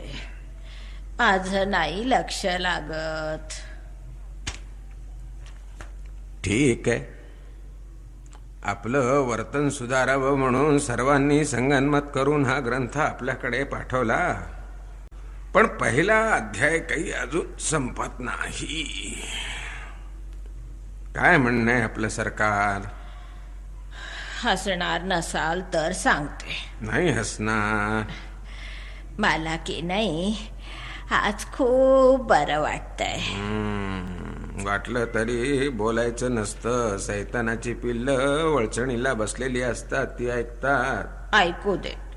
देवाची पिल्ल ही दुसऱ्या वळचणीला बसलेली असते. बरं मग आपण दोघांनी फिरायला जायचं का, हातात हात घालून एखाद्या बागेमध्ये? चेष्टा केली तर मी बोलणारच नाही. हा काय गाढव आहे मी. आता बाग म्हटल्यावर आठवण झाली. सरकार, आज मी तुमच्यासाठी एक गंमत आणली आहे. मगाशी बाहेरून आलो तेव्हा. काय आणलंय? ओळख बघू. ओळखलं. सोनचाफ्याची फुलं. भामटी, कसं ओळखलं ग तू? हो, सोनचाफ्याची फुलं कधी लपून राहतात का? मगाशी तुम्ही आलात तेव्हापासूनच सबंध खोली भर सुवास दरवळतोय. या वाचण्यात मी विसरूनच गेले होते. एक तुझ्या केसामध्ये खो का? इश्श, काय बोलणं हे. हातात द्या माझ्या. किती छान आहेत. कोणाच्या बागेवर डल्ला मारला? अगं बाग कोणाचीही असली तरी फुलं देवाची असतात.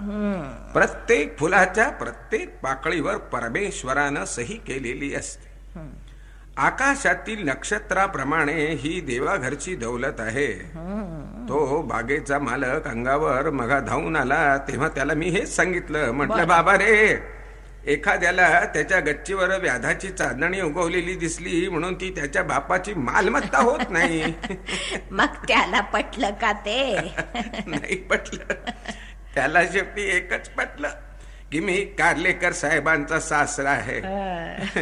लोकांना क्षुद्र गोष्टी पटतात, मोठ्या पटत नाहीत. बरं ते जाऊ द्या. इथं माझ्या जवळ बसा पाहू.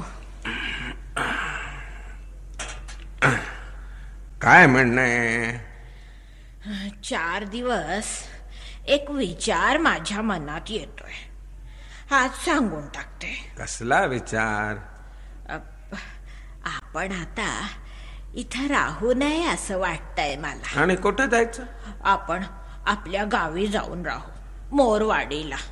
इथं त्रास होतोय तुला कावेरी? तुम्हाला कळत नाही का? कळतंय. या अडगळ घरात आपले बाळ बिछाने आले तेव्हा सगळं स्पष्ट झालं. पण ही पोरं सभ्य आहेत, वाजवीपेक्षा जास्त सभ्य आहेत. जावे बापू, नलू, मनात काहीही असलं तरी ती बाहेर बोलून दाखवत नाहीत. त्याचा फायदा घेऊन आपणही आपल्याला काही कळत नाही असं दाखवावं आणि हाताला लागेल ती फांदी धरून लोंबकळत राहावं, यातच शहाणपण आहे. नको. अशानं माझी तब्येत कधी सुधारायची नाही. आणि वाडीला गेल्यावर सुधारेल. तिथं असा मोठा डॉक्टर पाहायला सुद्धा मिळायचा नाही. न मिळो. कपड्यात शिरलेल्या कुसळासारखे आपण झालो आहोत. कुसळाचा काटा होण्या अगोदर आपणच शहाणपणानं दूर व्हावं. नव्याचे 9 दिवस केव्हाच संपून गेले. आता पहिल्यासारखं एकत्र बसणं नाही, बोलणं नाही, थट्टा मस्करी तर नाहीच, पण रागावणं देखील नाही. 4 दिवस दर्शन सुद्धा होत नाही कोणाचं. कामं असतात त्यांना सरकार. आपल्यासारखी रिकामी नाही ती. कार्टूची किती धडपड चाललेली असते सकाळपासून, आणि जावयाच्या डोक्यावर तो डोंगराचं ओझं. नेहमीची कामं, पाहुण्याची वर्दळ. थोडं दुर्लक्ष झालं तर आपणही सांभाळून घ्यायला हवं. मला हे कळत नाही का? पण मला वाटतं बाह्यातकारी सगळं चांगलंय तोवर आपणच दूर व्हावं. आपणही अंत पाहू नये त्यांचा. आपण दूर झालो, वाडीला जाऊन राहिलो म्हणजे त्यांच्या मायेला पारख होण्याचा प्रसंग यायचा नाही कधी. प्रेम टिकायला सुद्धा माणसं जरा दूरच असावी लागतात. ठीक आहे सरकार, ठीक आहे. तुमचं म्हणणं बरोबर आहे. खरं सांगायचं तर माझ्याच मनातलं बोललात तुम्ही. आपण वाडीला गेलो तर सगळ्या गोष्टी सुरळीत आणि सुखाच्या हो नली माझं कोकरू नाचत बागडतील माहेरी आपल्याकडे. हो तिच्या त्या साहेबी कारट्यानं मोरवाडीच्या नदीत चांगलं बुचकळून काढीन मी. आणि आणि मग नंदा शारदा येतील तिथं माझ्या ठमीला घेऊन. माझ्या मनातून सारखा ठमी जातच नाही. दिवस रात्र हाका मारित असते. पण आपण कुणावर रागवायचं नाही. हा नाही झालं ते झालं. सगळी फोरसोर आली ना सरकार म्हणजे रोज संध्याकाळी आपण शेलाराच्या आमराईजात जाऊ. हो हो चांदण्यात अंगणामध्ये जेवायला बसत जाऊ. मान्य आहे सरकार, मान्य आहे. आपण पोरीला माहेर द्यायला हवं, नातवंडांना आजोळ द्यायला हवं, मुख्य म्हणजे काहीतरी द्यायला हवं. नुसतं घेण्याचा सोस बंद करू. सरकार आपलं चूक. बस ठरलं वाडीला जायचं. नशीब की वाडीतलं घरट आपण कुणाला देऊन टाकलं नाही. पण आता त्याची काय दशा झालीये कुणास ठाऊक. त्याची काळजी नको. हे घर सुटलं ना की माझा बिछानाही सुटेल. मग मी माझ्या हातानं भिंती लिंपून काढीन, जमीन सारवीन, रंग देखील मीच देईन. बाप्पा. एकदा कमरेला पदर बांधला बर. की खोपट्याचाही राजमहाल करीन मी. अरे वा. आपण मात्र मध्ये मध्ये लोडबोड करायची नाही की सारखं सारखं आमच्या अंगावर ओरडायचं नाही. हा सांगून ठेवते आता. सांगितलं ते बरं केलं. तिथं जाईपर्यंत लक्षात राहायला हवं एवढंच. आणि गडे गडे इश्श येत तोंडात एखाद्या वेळी. येऊ दे की त्यात एवढं कसा वीस कशाला व्हायला हवं. तापलेल्या अंगावर गुलाब पाणी शिंपडल्यासारखं वाटलं. बरं काय म्हणत होतीस. मी म्हणत होते माझी फार वर्षांची आपली एक हौस आहे बरं का. आपण वाडीला गेलो ना की मागच्या अंगणाला चांगलं कुंपण करून घेऊ आणि आणि आणि तिथे एक तुळशी वृंदावन बांधू. तथास्तु. हार विकला त्याचे 1,500 रुपये आहेत अजून आपल्या जवळ. कुठे ते माझ्या लक्षातच नाही. इथेच आहेत माझ्या ट्रंकेमध्ये. शिवाय पाटल्या आहेत, 4 बांगड्या आहेत, 2 अंगठ्या आहेत. ते सगळं आपण विकून टाकू आणि एक लहानसं शेत विकत घेऊ. कावेरी एक शेत आहे अजून. मग शेतीची अवजारं घेऊ, बैल घेऊ आणि मग तुम्ही स्वतः शेतकरी व्हायचं. वा सुंदर कल्पना आहे. उमाठ्यावर सोनसडा झाला की मी बैल घेऊन शेतावर जाईन, आकाशातल्या केशर कस्तुरीचा आस्वाद घेईन. मी स्टेजवर कधी गाणी म्हटली नाही, पण विहिरीवर मोठा चालवताना म्हणेन. ते नाही जमलं तर नाटकातली भाषणं म्हणेन. मोठा चालवीन, नांगर धरीन, काय वाटेल ते करीन. आणि मग सूर्य माथ्याला आल्यावर बांधाच्या पायवाटेनं तू माझी भाकरी घेऊन येशील. मात्र सांगून ठेवतो तू स्वतः यायला हवं. गाड्या माणसाला पाठवलं तर विहिरीमध्ये ढकलून देईन त्याला. माझा राग कठीण असतो, ठाऊक आहे तुला. येईन मीच येईन. आणि हे पहा, तुला वृंदावन हवं तसं मला थिएटर हवं. बरं. बाहेरच्या पडवीला आपण थिएटर म्हणायचं. तिथं मी माझ्या नाटकाची पुस्तकं ठेवेन आणि मला वाटेल तेव्हा मोठमोठ्यानं भाषण म्हणत बसेन. चालेल. मग कटकट करायची नाही की कानठाळा बसतात म्हणून कुरकुर करायची नाही. नाही करणार. मग रामजी शेलार, सयाजी शेलार, गंगाराम झागले, महादेव कोळी सगळ्यांना खूप आनंद होईल. बाराबारच्या बैठकी पुन्हा फुलून येतील. मनाला शरीराला कासणार हे साखळ दंड तुटतील आणि आपण मोकळे होऊ, खूप मोकळे होऊ. कावेरी कावेरी. एवढ्या मोठ्यानं काय हाका मारायच्या. कोणी ऐकलं तर काय म्हणते. म्हणतील की म्हाताऱ्याला आपल्या बायकोचं नाव अजून आठवते. चला काहीतरी कावेरी, गेल्या 50-60 वर्षात एक गोष्ट तुला सांगायची मी विसरून गेलो. आता सांगणार आहे ती. कोणती ती. तू मला फार फार आवडतेस. मी खूप खूप प्रेम करतो तुझ्यावर. इश्श, ह्या गोष्टी काय बोलायच्या असतात? आणि आणि हे काय मला माहिती नव्हता. तरीही एकदा सांगावंसं वाटतं. एक विचारू का? रागवायचं नाही हा. विचार. मला सवती किती होत्या? बापरे, आठवणीच्या मावळतीवर हे जुने जमा खर्च आता कसे काय लक्षात येणार? पण तुला एक सांगतो कावेरी, तुला सोबत कोणीही नव्हती. होत्या त्या फक्त माझ्या मैत्रिणी होत्या. मी मैत्रीण नव्हते. तू बायको होतीस. बायको मैत्रीण असू शकत नाही. हे असू शकते, असतेही, पण मैत्रिणीपेक्षा आई अधिक असते. दिवाणखाना कमी असतो पण देऊळ जास्त असते. आकाश कमी असते पण पृथ्वी अधिक असते. थोडक्यात बायको हे एक बंदर असते कावेरी, नवरा नावाच्या गलबतासाठी. फारच दुर्घट विषय दिसतोय हा. गलबात शिड उभारून 7 समुद्रात मुसाफरी करण्यासाठी बाहेर पडत. हे समुद्र असतात व्यवहाराचे, कलेचे, ध्येयाचे, प्रेमाचे आणि द्वेषाचेही.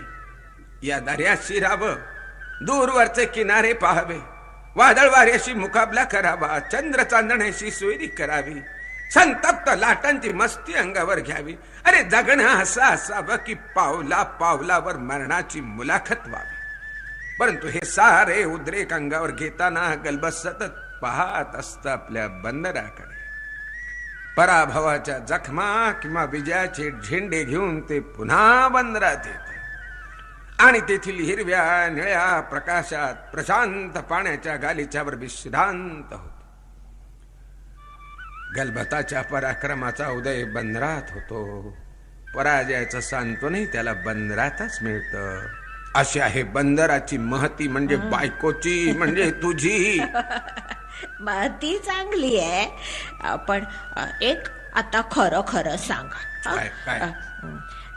मेनकाताईंची आठवण होते अजून?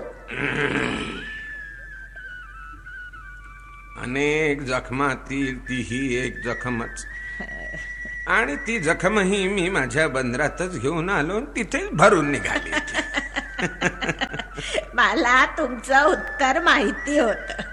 एकदा विचारून टाकायचं होतं इतकंच. का? मनात काही रुखरुख राहायला नको. सगळी गाठोडी इथं ठेवून मोकळ्या अंतःकरणानं पालखीत बसता आलं पाहिजे. माझ्या आधी सोनं होईल माझं. आणि माझं काय होईल? बंदरच नाहीस झालं तर गलबतानं जायचं कुठं? जाऊ दे, उगाच गंमत केली मी काही एवढ्या जात नाही आणि कोणाला जाऊ देत नाही. आपण मोरवाडीला जायचं हे मात्र नक्की ठरलं. मोरवाडीला जायचं हे मात्र नक्की ठरलं. मी विठोबाला पुढची तयारी करायला सांगतो. मोरवाडीला जायचं ठरलं.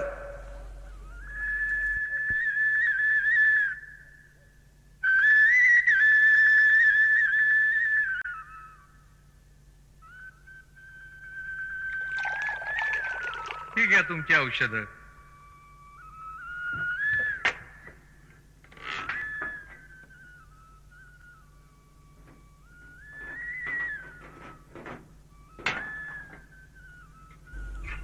अगं आई, माझ्या सुया सापडत नाहीयेत ग. जरा तुमच्या टंकेत बघते. हो बघ आहेत का ग? नालो गेली वाटतं पोरगी. सरकार लहानपणापासून ही कार्टी वेंधळीच. मगाईने आपल्या किडूक मिडूक संसारात काय शोधायचा प्रयत्न केला?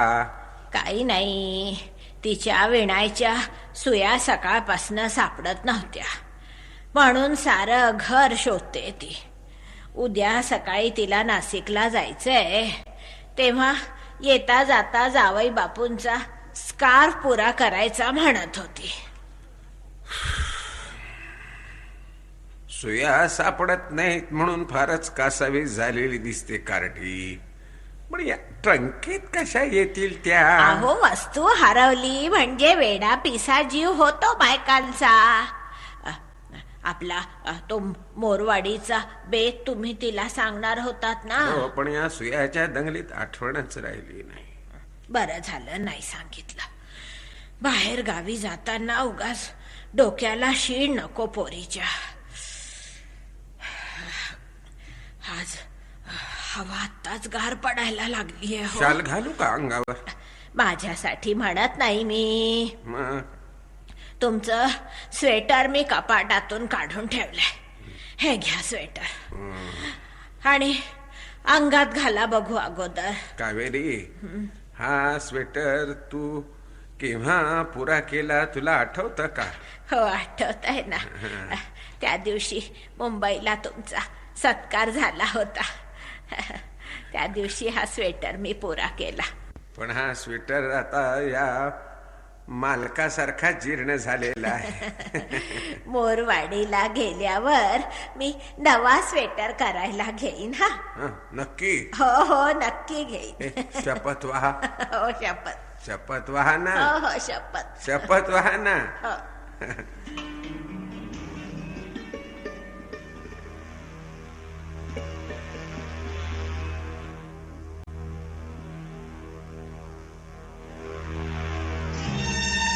शपथ वहा. शपथ वहा. शपथ वहा सरकार. शपथ वहा. काय होतंय तुम्हाला?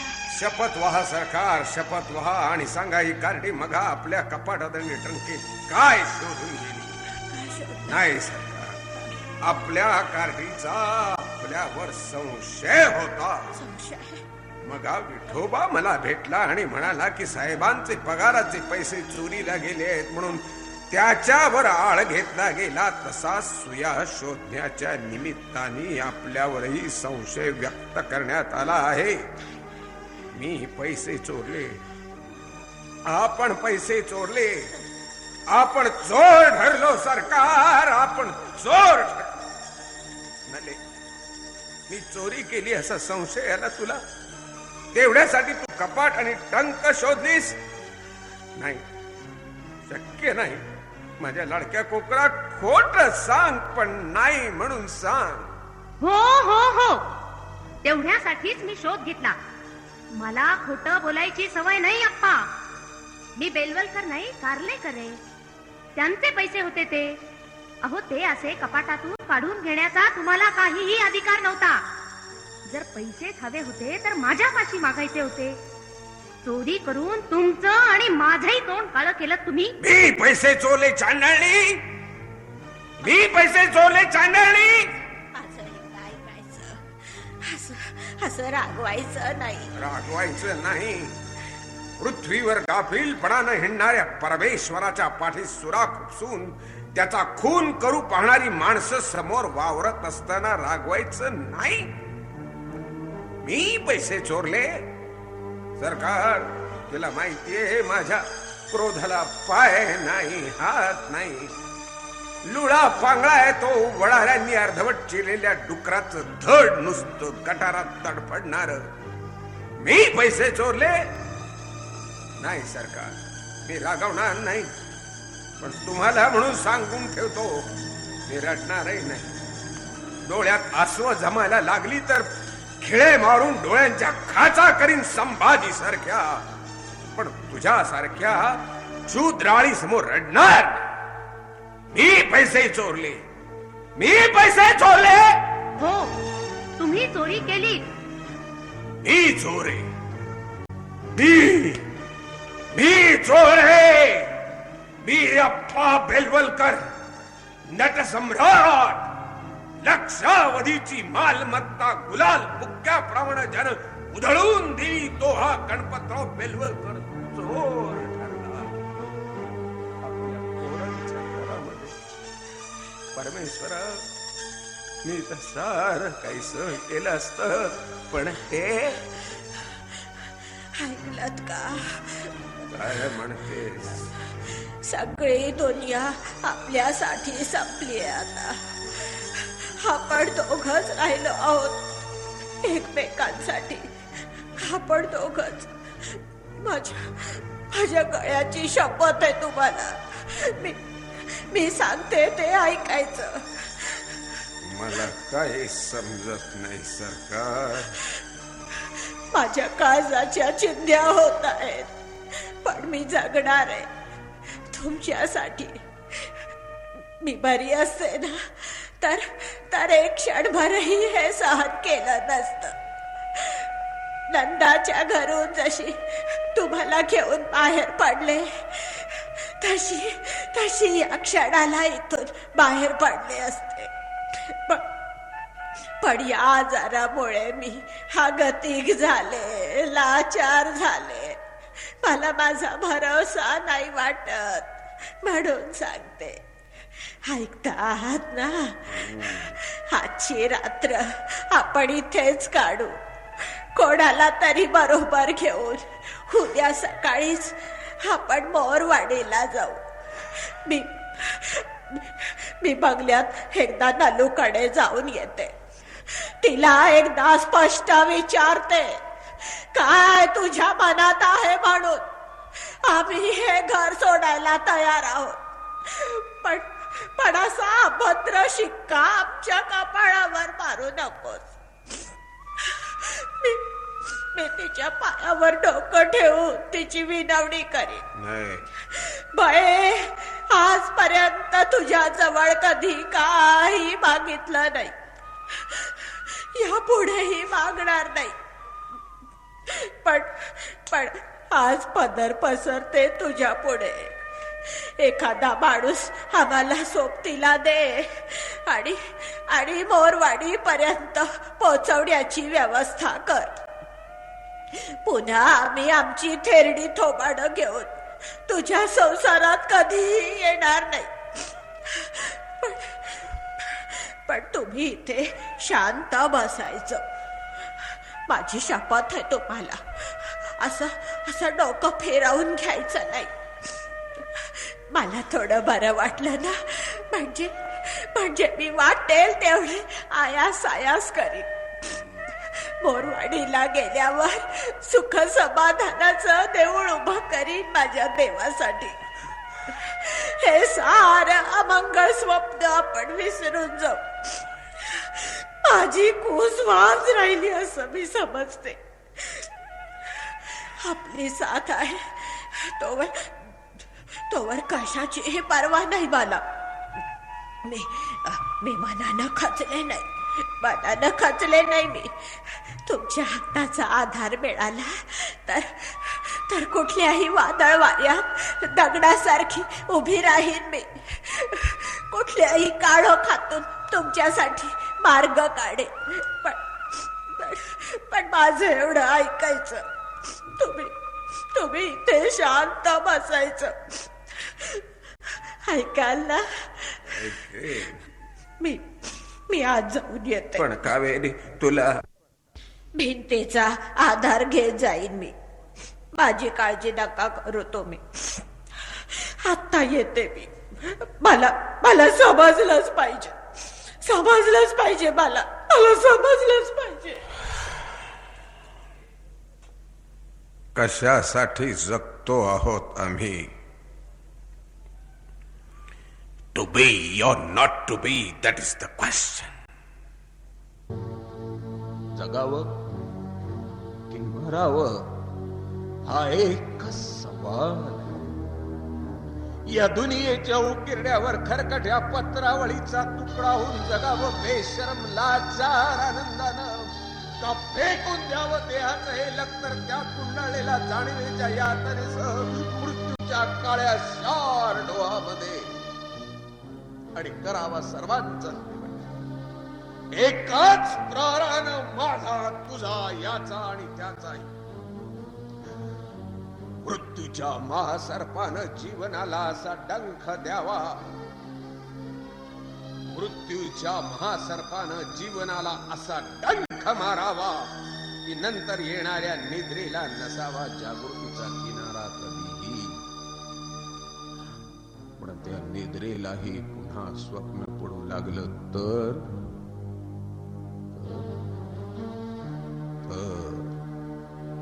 इथंच मेघ आहे. नव्या स्वप्नाच्या अनोळखी प्रदेशात प्रवेश करण्याचा धीर होत नाही, म्हणून आम्ही सहन करतो हे जुनं जागेपण, सहन करतो प्रेताच्या निर्जीवपणानं अभिमानावर होणारे बलात्कार, अस्तित्वाच्या गाभाऱ्यात असलेल्या सत्वाची विटंबना, आणि अखेर करुणेचा कटोरा घेऊन उभे राहतो खालच्या मानेने आमच्या मारेकऱ्यांच्याच दारास. विधात्या, तू इतका कठोर का झालास? एका बाजूला आम्ही ज्यांना जन्म दिला ते आम्हाला विसरतात, आणि दुसऱ्या बाजूला ज्यानं आम्हाला जन्म दिला तो तूही आम्हाला विसरतो. मग विस्कटलेल्या हाडाचे सापळे घेऊन करुणा करा. आम्ही तेड्याने कोणाच्या पायावर डोकं दळायचं, कोणाच्या पायावर डोकं दळायचं, कोणाच्या पायावर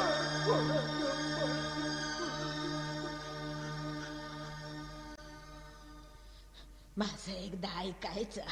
काय सांगणार मुलीचा गैरसमज झाला होता. पाकिट कपाटातच सापडलं आता एवढ्यात, पण पोरीचा जीव जरा घाबरून गेला होता. आपले ते हाराचे पैसे आपल्या ट्रंकेमध्ये होते. त्या पैशाचं तिला काहीच माहिती नव्हतं. तिला वाटलं आपलं बाप चोर आहे, आपली आई चोर आहे, आणि मुख्य म्हणजे ती दोघं म्हातारी आहेत, लुळी पांगली आहेत, बेवारशी कुत्र्याप्रमाणे आपल्या आश्रयाला येऊन राहिलेली आहेत. त्यांच्या तोंडावर गलिच्छ आरोपाचं शेण फेकलं तर ते काय आपलं वाकडं करणार आहेत? सरकार या दीड दंबडीच्या कटपुतळ्यांना न्यायासनावर बसून त्यांच्या समोर इन्साफ मागण्याचीच नव्हे तर निरपराधी ठरण्याची देखील माझी इच्छा नाही. मराठी रंगभूमीचा हा सार्वभौम राजा नटसम्राट गणपतराव बेलवलकर, गणपतराव जोशांचा पट्ट शिष्य, खाडिलकर गडकऱ्यांसारख्या दैवतांनी ज्याच्या पाठीवर हात ठेवला असा कलावंत, लक्षावधी रसिकांच्या आशीर्वादामुळे कुबेराहून श्रीमंत आणि इंद्राहूनही भाग्यवंत ठरलेला असा रंगदेवतेचा पुजारी, त्याची तू अशी विटंबना करते? तो तुझा बाप झाला म्हणून, त्याच्याजवळ पैसे नाहीत म्हणून, तो म्हातारपणानं असहाय्य झाला म्हणून. अप्पा, मी चुकले हो, क्षमा करा मला. तुमच्या लाडक्या कोकराला क्षमा करा हो. खबरदार शांडा, आणि त्या शब्दांचा उच्चार करशील तर माझं एक लाडकं कोकरू होत, पण आता कुठे ते माझा भ्रम होता. तो गोजीरवाण्यात कोकरासारखी एक मुलगी होती, एक सशासारखा मुलगा होता, पण खरं म्हणजे ते माझे कोणीच नव्हते. आभाळ पाठीवर घेणाऱ्या हत्तींना विचारून पहा, ते सांगतील कोणीही कोणाचं नसतं. अंतराळात भटकणारा एखादा आत्मा आमच्या वासनेच्या जिन्यानं पृथ्वीच्या मातीत उतरतो आणि आम्हाला वाटतो की आम्ही बाप झालो, आई झालो. पण खोट, सगळं खोट. आपण फक्त जिने असतो, आपण फक्त जिने असतो, जिने. आपण फक्त काय म्हणते? माझं एकदा ऐकायचं. मला आता सहन होत नाही. छातीत खोड येते माझ्या. आजची रात्र आपण इथेच काढू. कोणाला तरी बरोबर घेऊन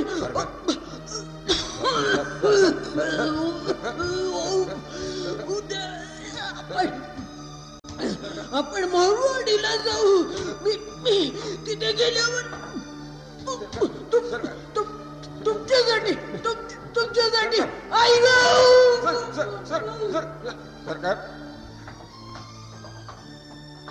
सरकार, सरकार सरकार सरकार सरकार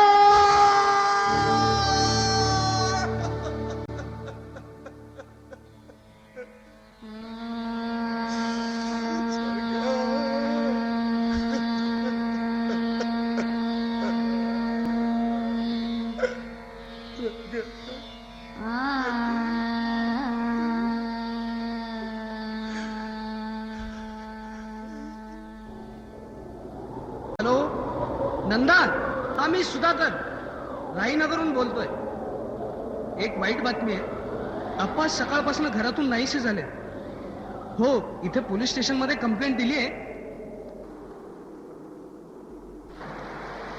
अडगुल मडगुल सोन्याचं कडगुल मखमली पायाचं रुपेरी बाळ अशा या पावसात वादळ वाऱ्यात कुठे रेला तो लाडक्या बाळा.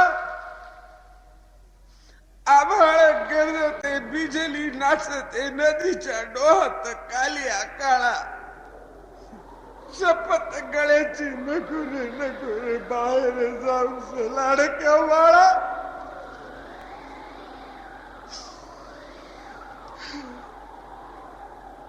कोणी घर देता का घर, कोणी घर देता का घर. एका तुफानाला कोणी घर देता का घर.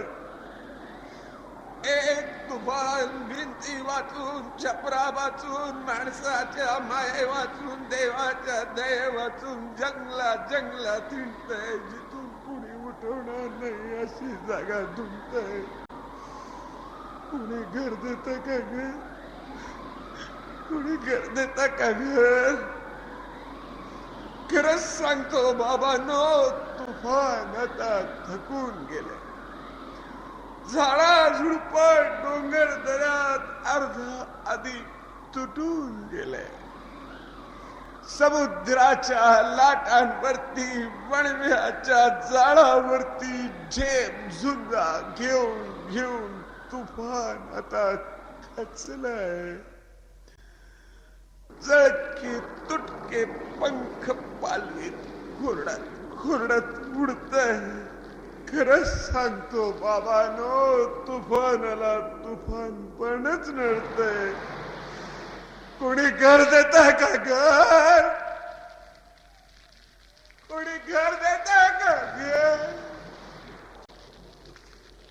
तुफानाला माल नको, राजवाड्याचा सेट नको, पदवी नको, हार नको, थैली मधली पेट नको. एक हवं लहान घर पंख मिटून पडण्यासाठी. एक हवी आराम खुर्ची तुफानाला बसण्यासाठी. आणि विसरू नका बाबांनो, एक तुळशी वृंदावन हवं मागच्या अंगणात सरकारसाठी. सरकार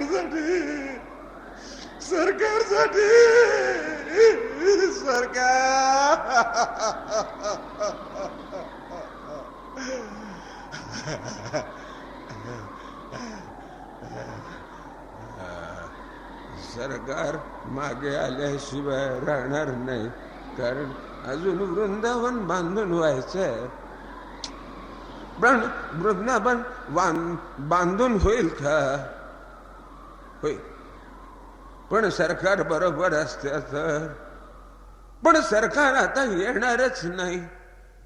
देवाच्या घरी गेल्यावर माणसाने पुन्हा या पृथ्वीवर यायचा कशासाठी? काय असं या पृथ्वीजवळ? अहो, नक्षत्रांच्या सभेमध्ये एकदा पृथ्वीला विचारलं, तुझ्याजवळ कोणती मूल्यवान वस्तू आहे?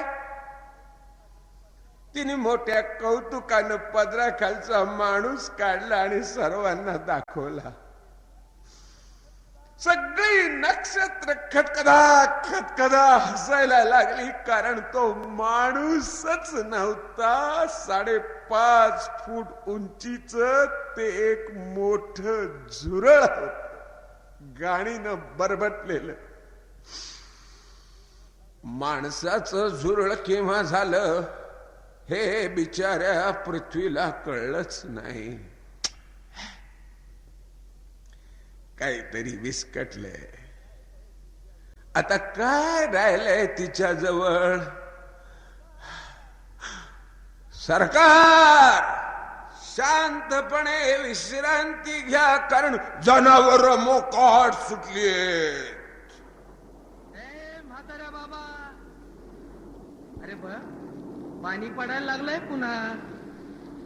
अरे घे घोंगड घे, घरी चल आणि गरीबाची मीठ भाकरी खा 2 दिवस, मग जा आपल्या पोरा बाळा. अहो तुम्ही इतकी भली माणसं, मग माझ्या पोरा बाळाचं नाव कशाला काढलात? घरी जा तुम्ही. कारण या जंगलातली भूतं असतात ना, दिवस मावळला की ती वाटा गुंडाळून टाकतात आणि मग ठेवून देतात कुठेतरी. मग आपल्याला जाताच येत नाही कुठं. जा जा लवकर जा. आणि हे पहा, तिकडे गेल्यावर त्या माकडाला सांगा आता पुरे झालं म्हणावं. नवालय अजून तुमच्या कानावर आलं नाही.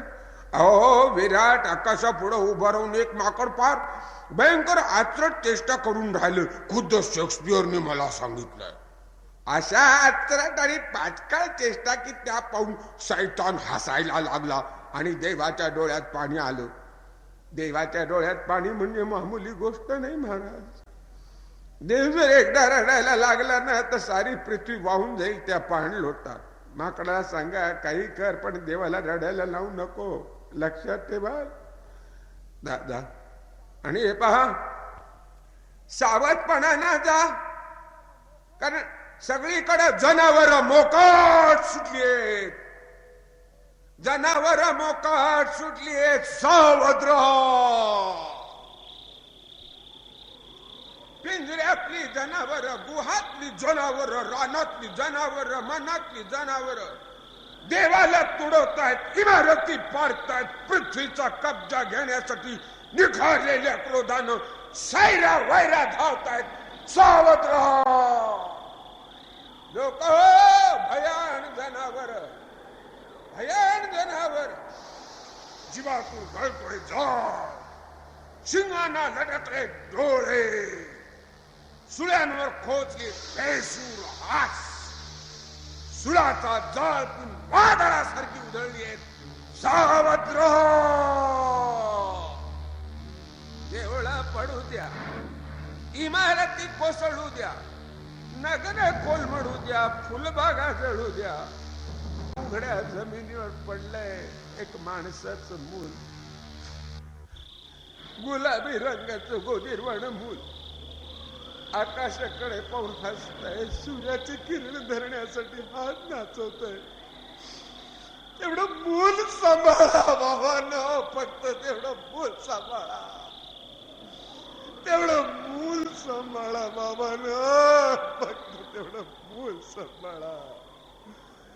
सावध राहा.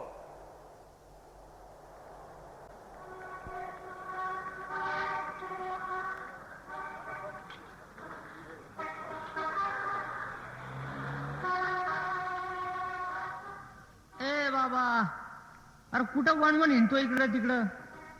बैस त्या ओणक्यावर गुमान आणि इकडं तिकडं उगाच हालू नकस. माझा जीव धास्तावतो तू फिरू लागला की. Polish polish polish. ओ साहब पॉलिश लगाना है? अरे लगा लो. ए बाबा, अरे बस ना त्या ओढक्यावर गुमान. अरे घाबरतो काय? हे आपलं राज्य आहे. तुला कोणी हटकला ना धोबाड फोडून टाकीन झाल्याचा. तुला तो ओंडका दिसत नाही का? हा, असं समोर सरक जरा आणि मी दिलेली सिगरेट, 4 मिनार, 4 झुरके मार दोर मी बुटाला पॉलिश करतो.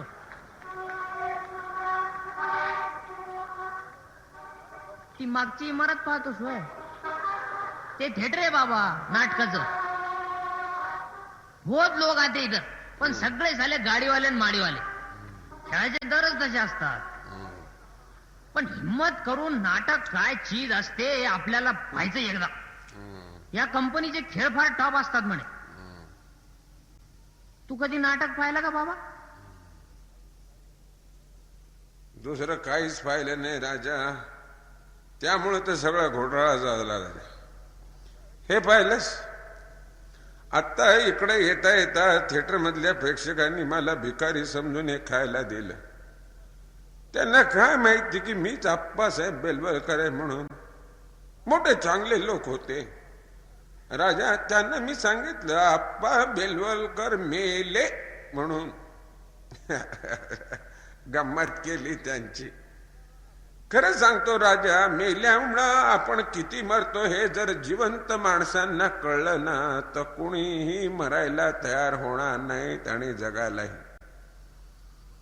बस बेलवलकर गेला, बरं झालं. राजा, तुला तुझ्या घरच्या माणसांची आठवण होत नाही? साला वेळ कुणाला आहे आठवण करायला. आणि आता आपण सेपरेट झालो. मागचा रस्ता तुटला, आता पुढच्या रस्त्याचा विचार. तुमच्या शहाण्या सुरत्या लोकांचं हेच फार चुकतं बाबा. आई बाप भाऊ बहिणी काका मामा तुम्ही सगळे एकामेकाच्या तांगड्या घालता, भोरं पळायची खटपट करता, सगळे आदळता आणि मग सगळे बोंबालता. या गुंत्यात तू सापडला म्हणूनच तुझं डोकं भडकलं ना बाबा. देव माणसाला दुनियेत पाठवतो तो अमक्याचा बाप आणि तमक्याचा मुलगा अशा चिठ्ठ्या लावून पाठवित नाही. काळजाच्या वाटेनं आपल्या वस्तीत येतील ते खरे, बाकी सब झोट. वैताग झाला नुसता. बाबा तुला बरं वाटतंय ना? शाबास.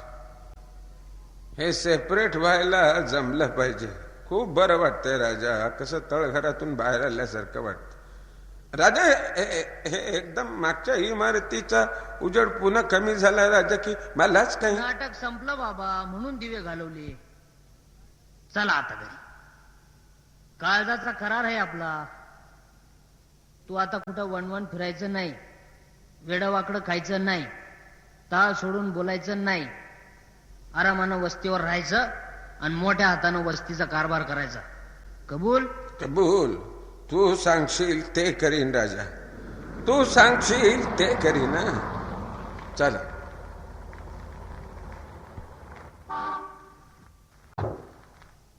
म्हणता साहेब, ते बघा आप्पासाहेब. बाईसाहेब, मी म्हणलं नव्हतं त्या थिएटरला असतील म्हणून. आप्पा आप्पा आता कुठेही जायचं नाही. आप्पा कोण आहे? आमच्या बरोबर येणार आहात आप्पा तुम्ही? कोण? आप्पा, आप्पा आम्हा सर्वांना क्षमा करायला हवी ना तुम्ही माझ्याकडे नलूकडे कुठेही राहा. कसलाही त्रास नाही होणार आप्पा तुम्हाला. आप्पा चला. आप्पा आप्पा आप्पा चला ना. आप्पा चला. साहेब, या म्हाताऱ्याला मी माझ्या घरी घेऊन जाणार आहे. तुम्ही सोडला, मला सापडला. तुमच्या दुनियेतला राहिला नाही तो. कोण पुरा त्याचं डोकं ठेचायला घेऊन जाता ते पहा तुम्ही. चल चल बाबा. राजा. चल राजा. इन्स्पेक्टर साहेब, हा मोबाईल आपण आमच्या बरोबर येऊ देत नाही. ए बदमाश, हॅलो बाजूला हल.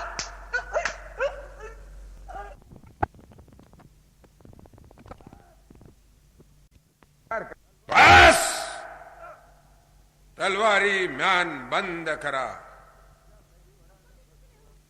रात्रीच्या दहिवरानं गंजून जातील त्या.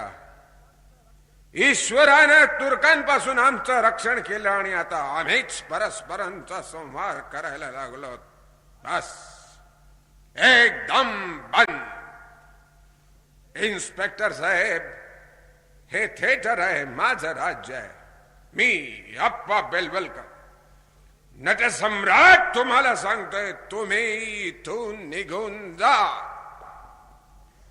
या थिएटरच्या जगात सगळं खोटं आणि म्हणूनच सगळं चांगलं आहे.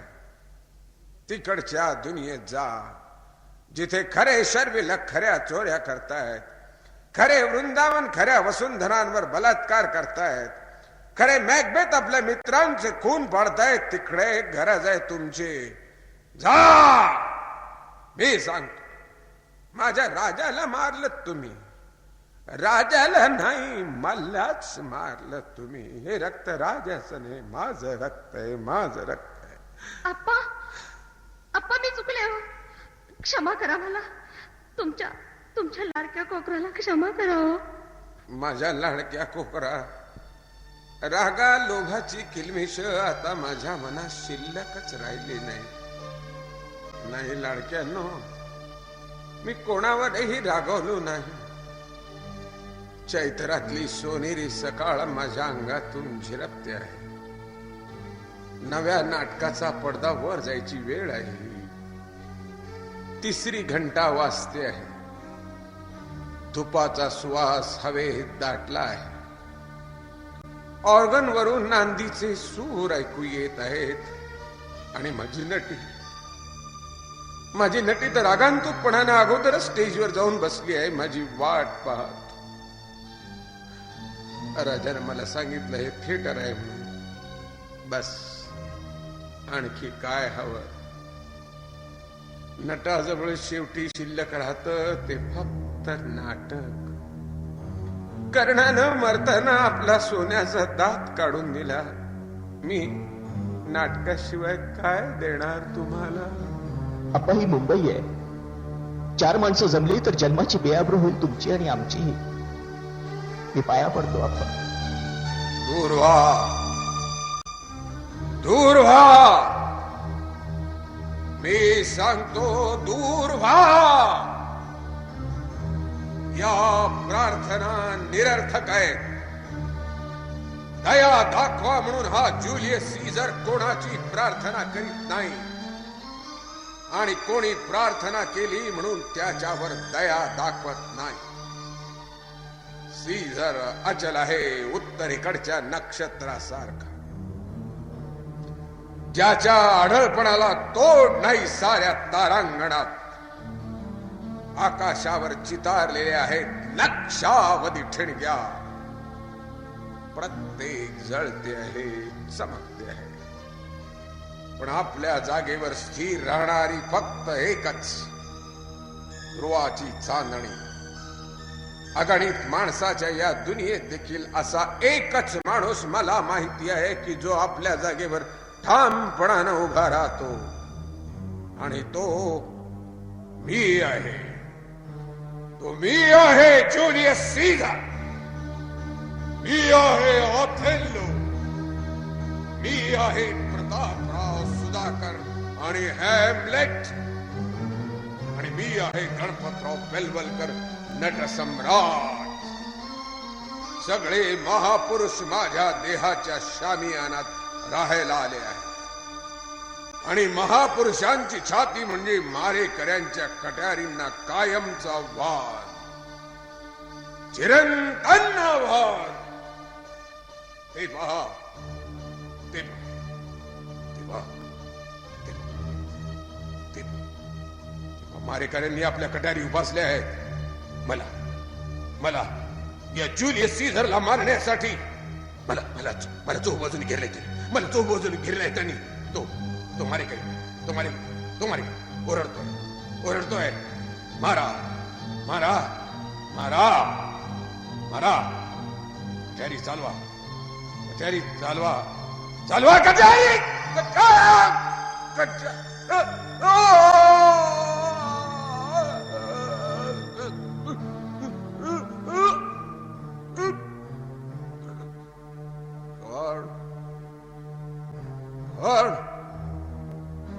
Brutus.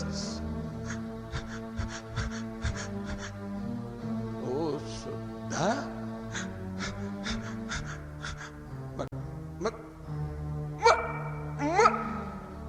Caesar.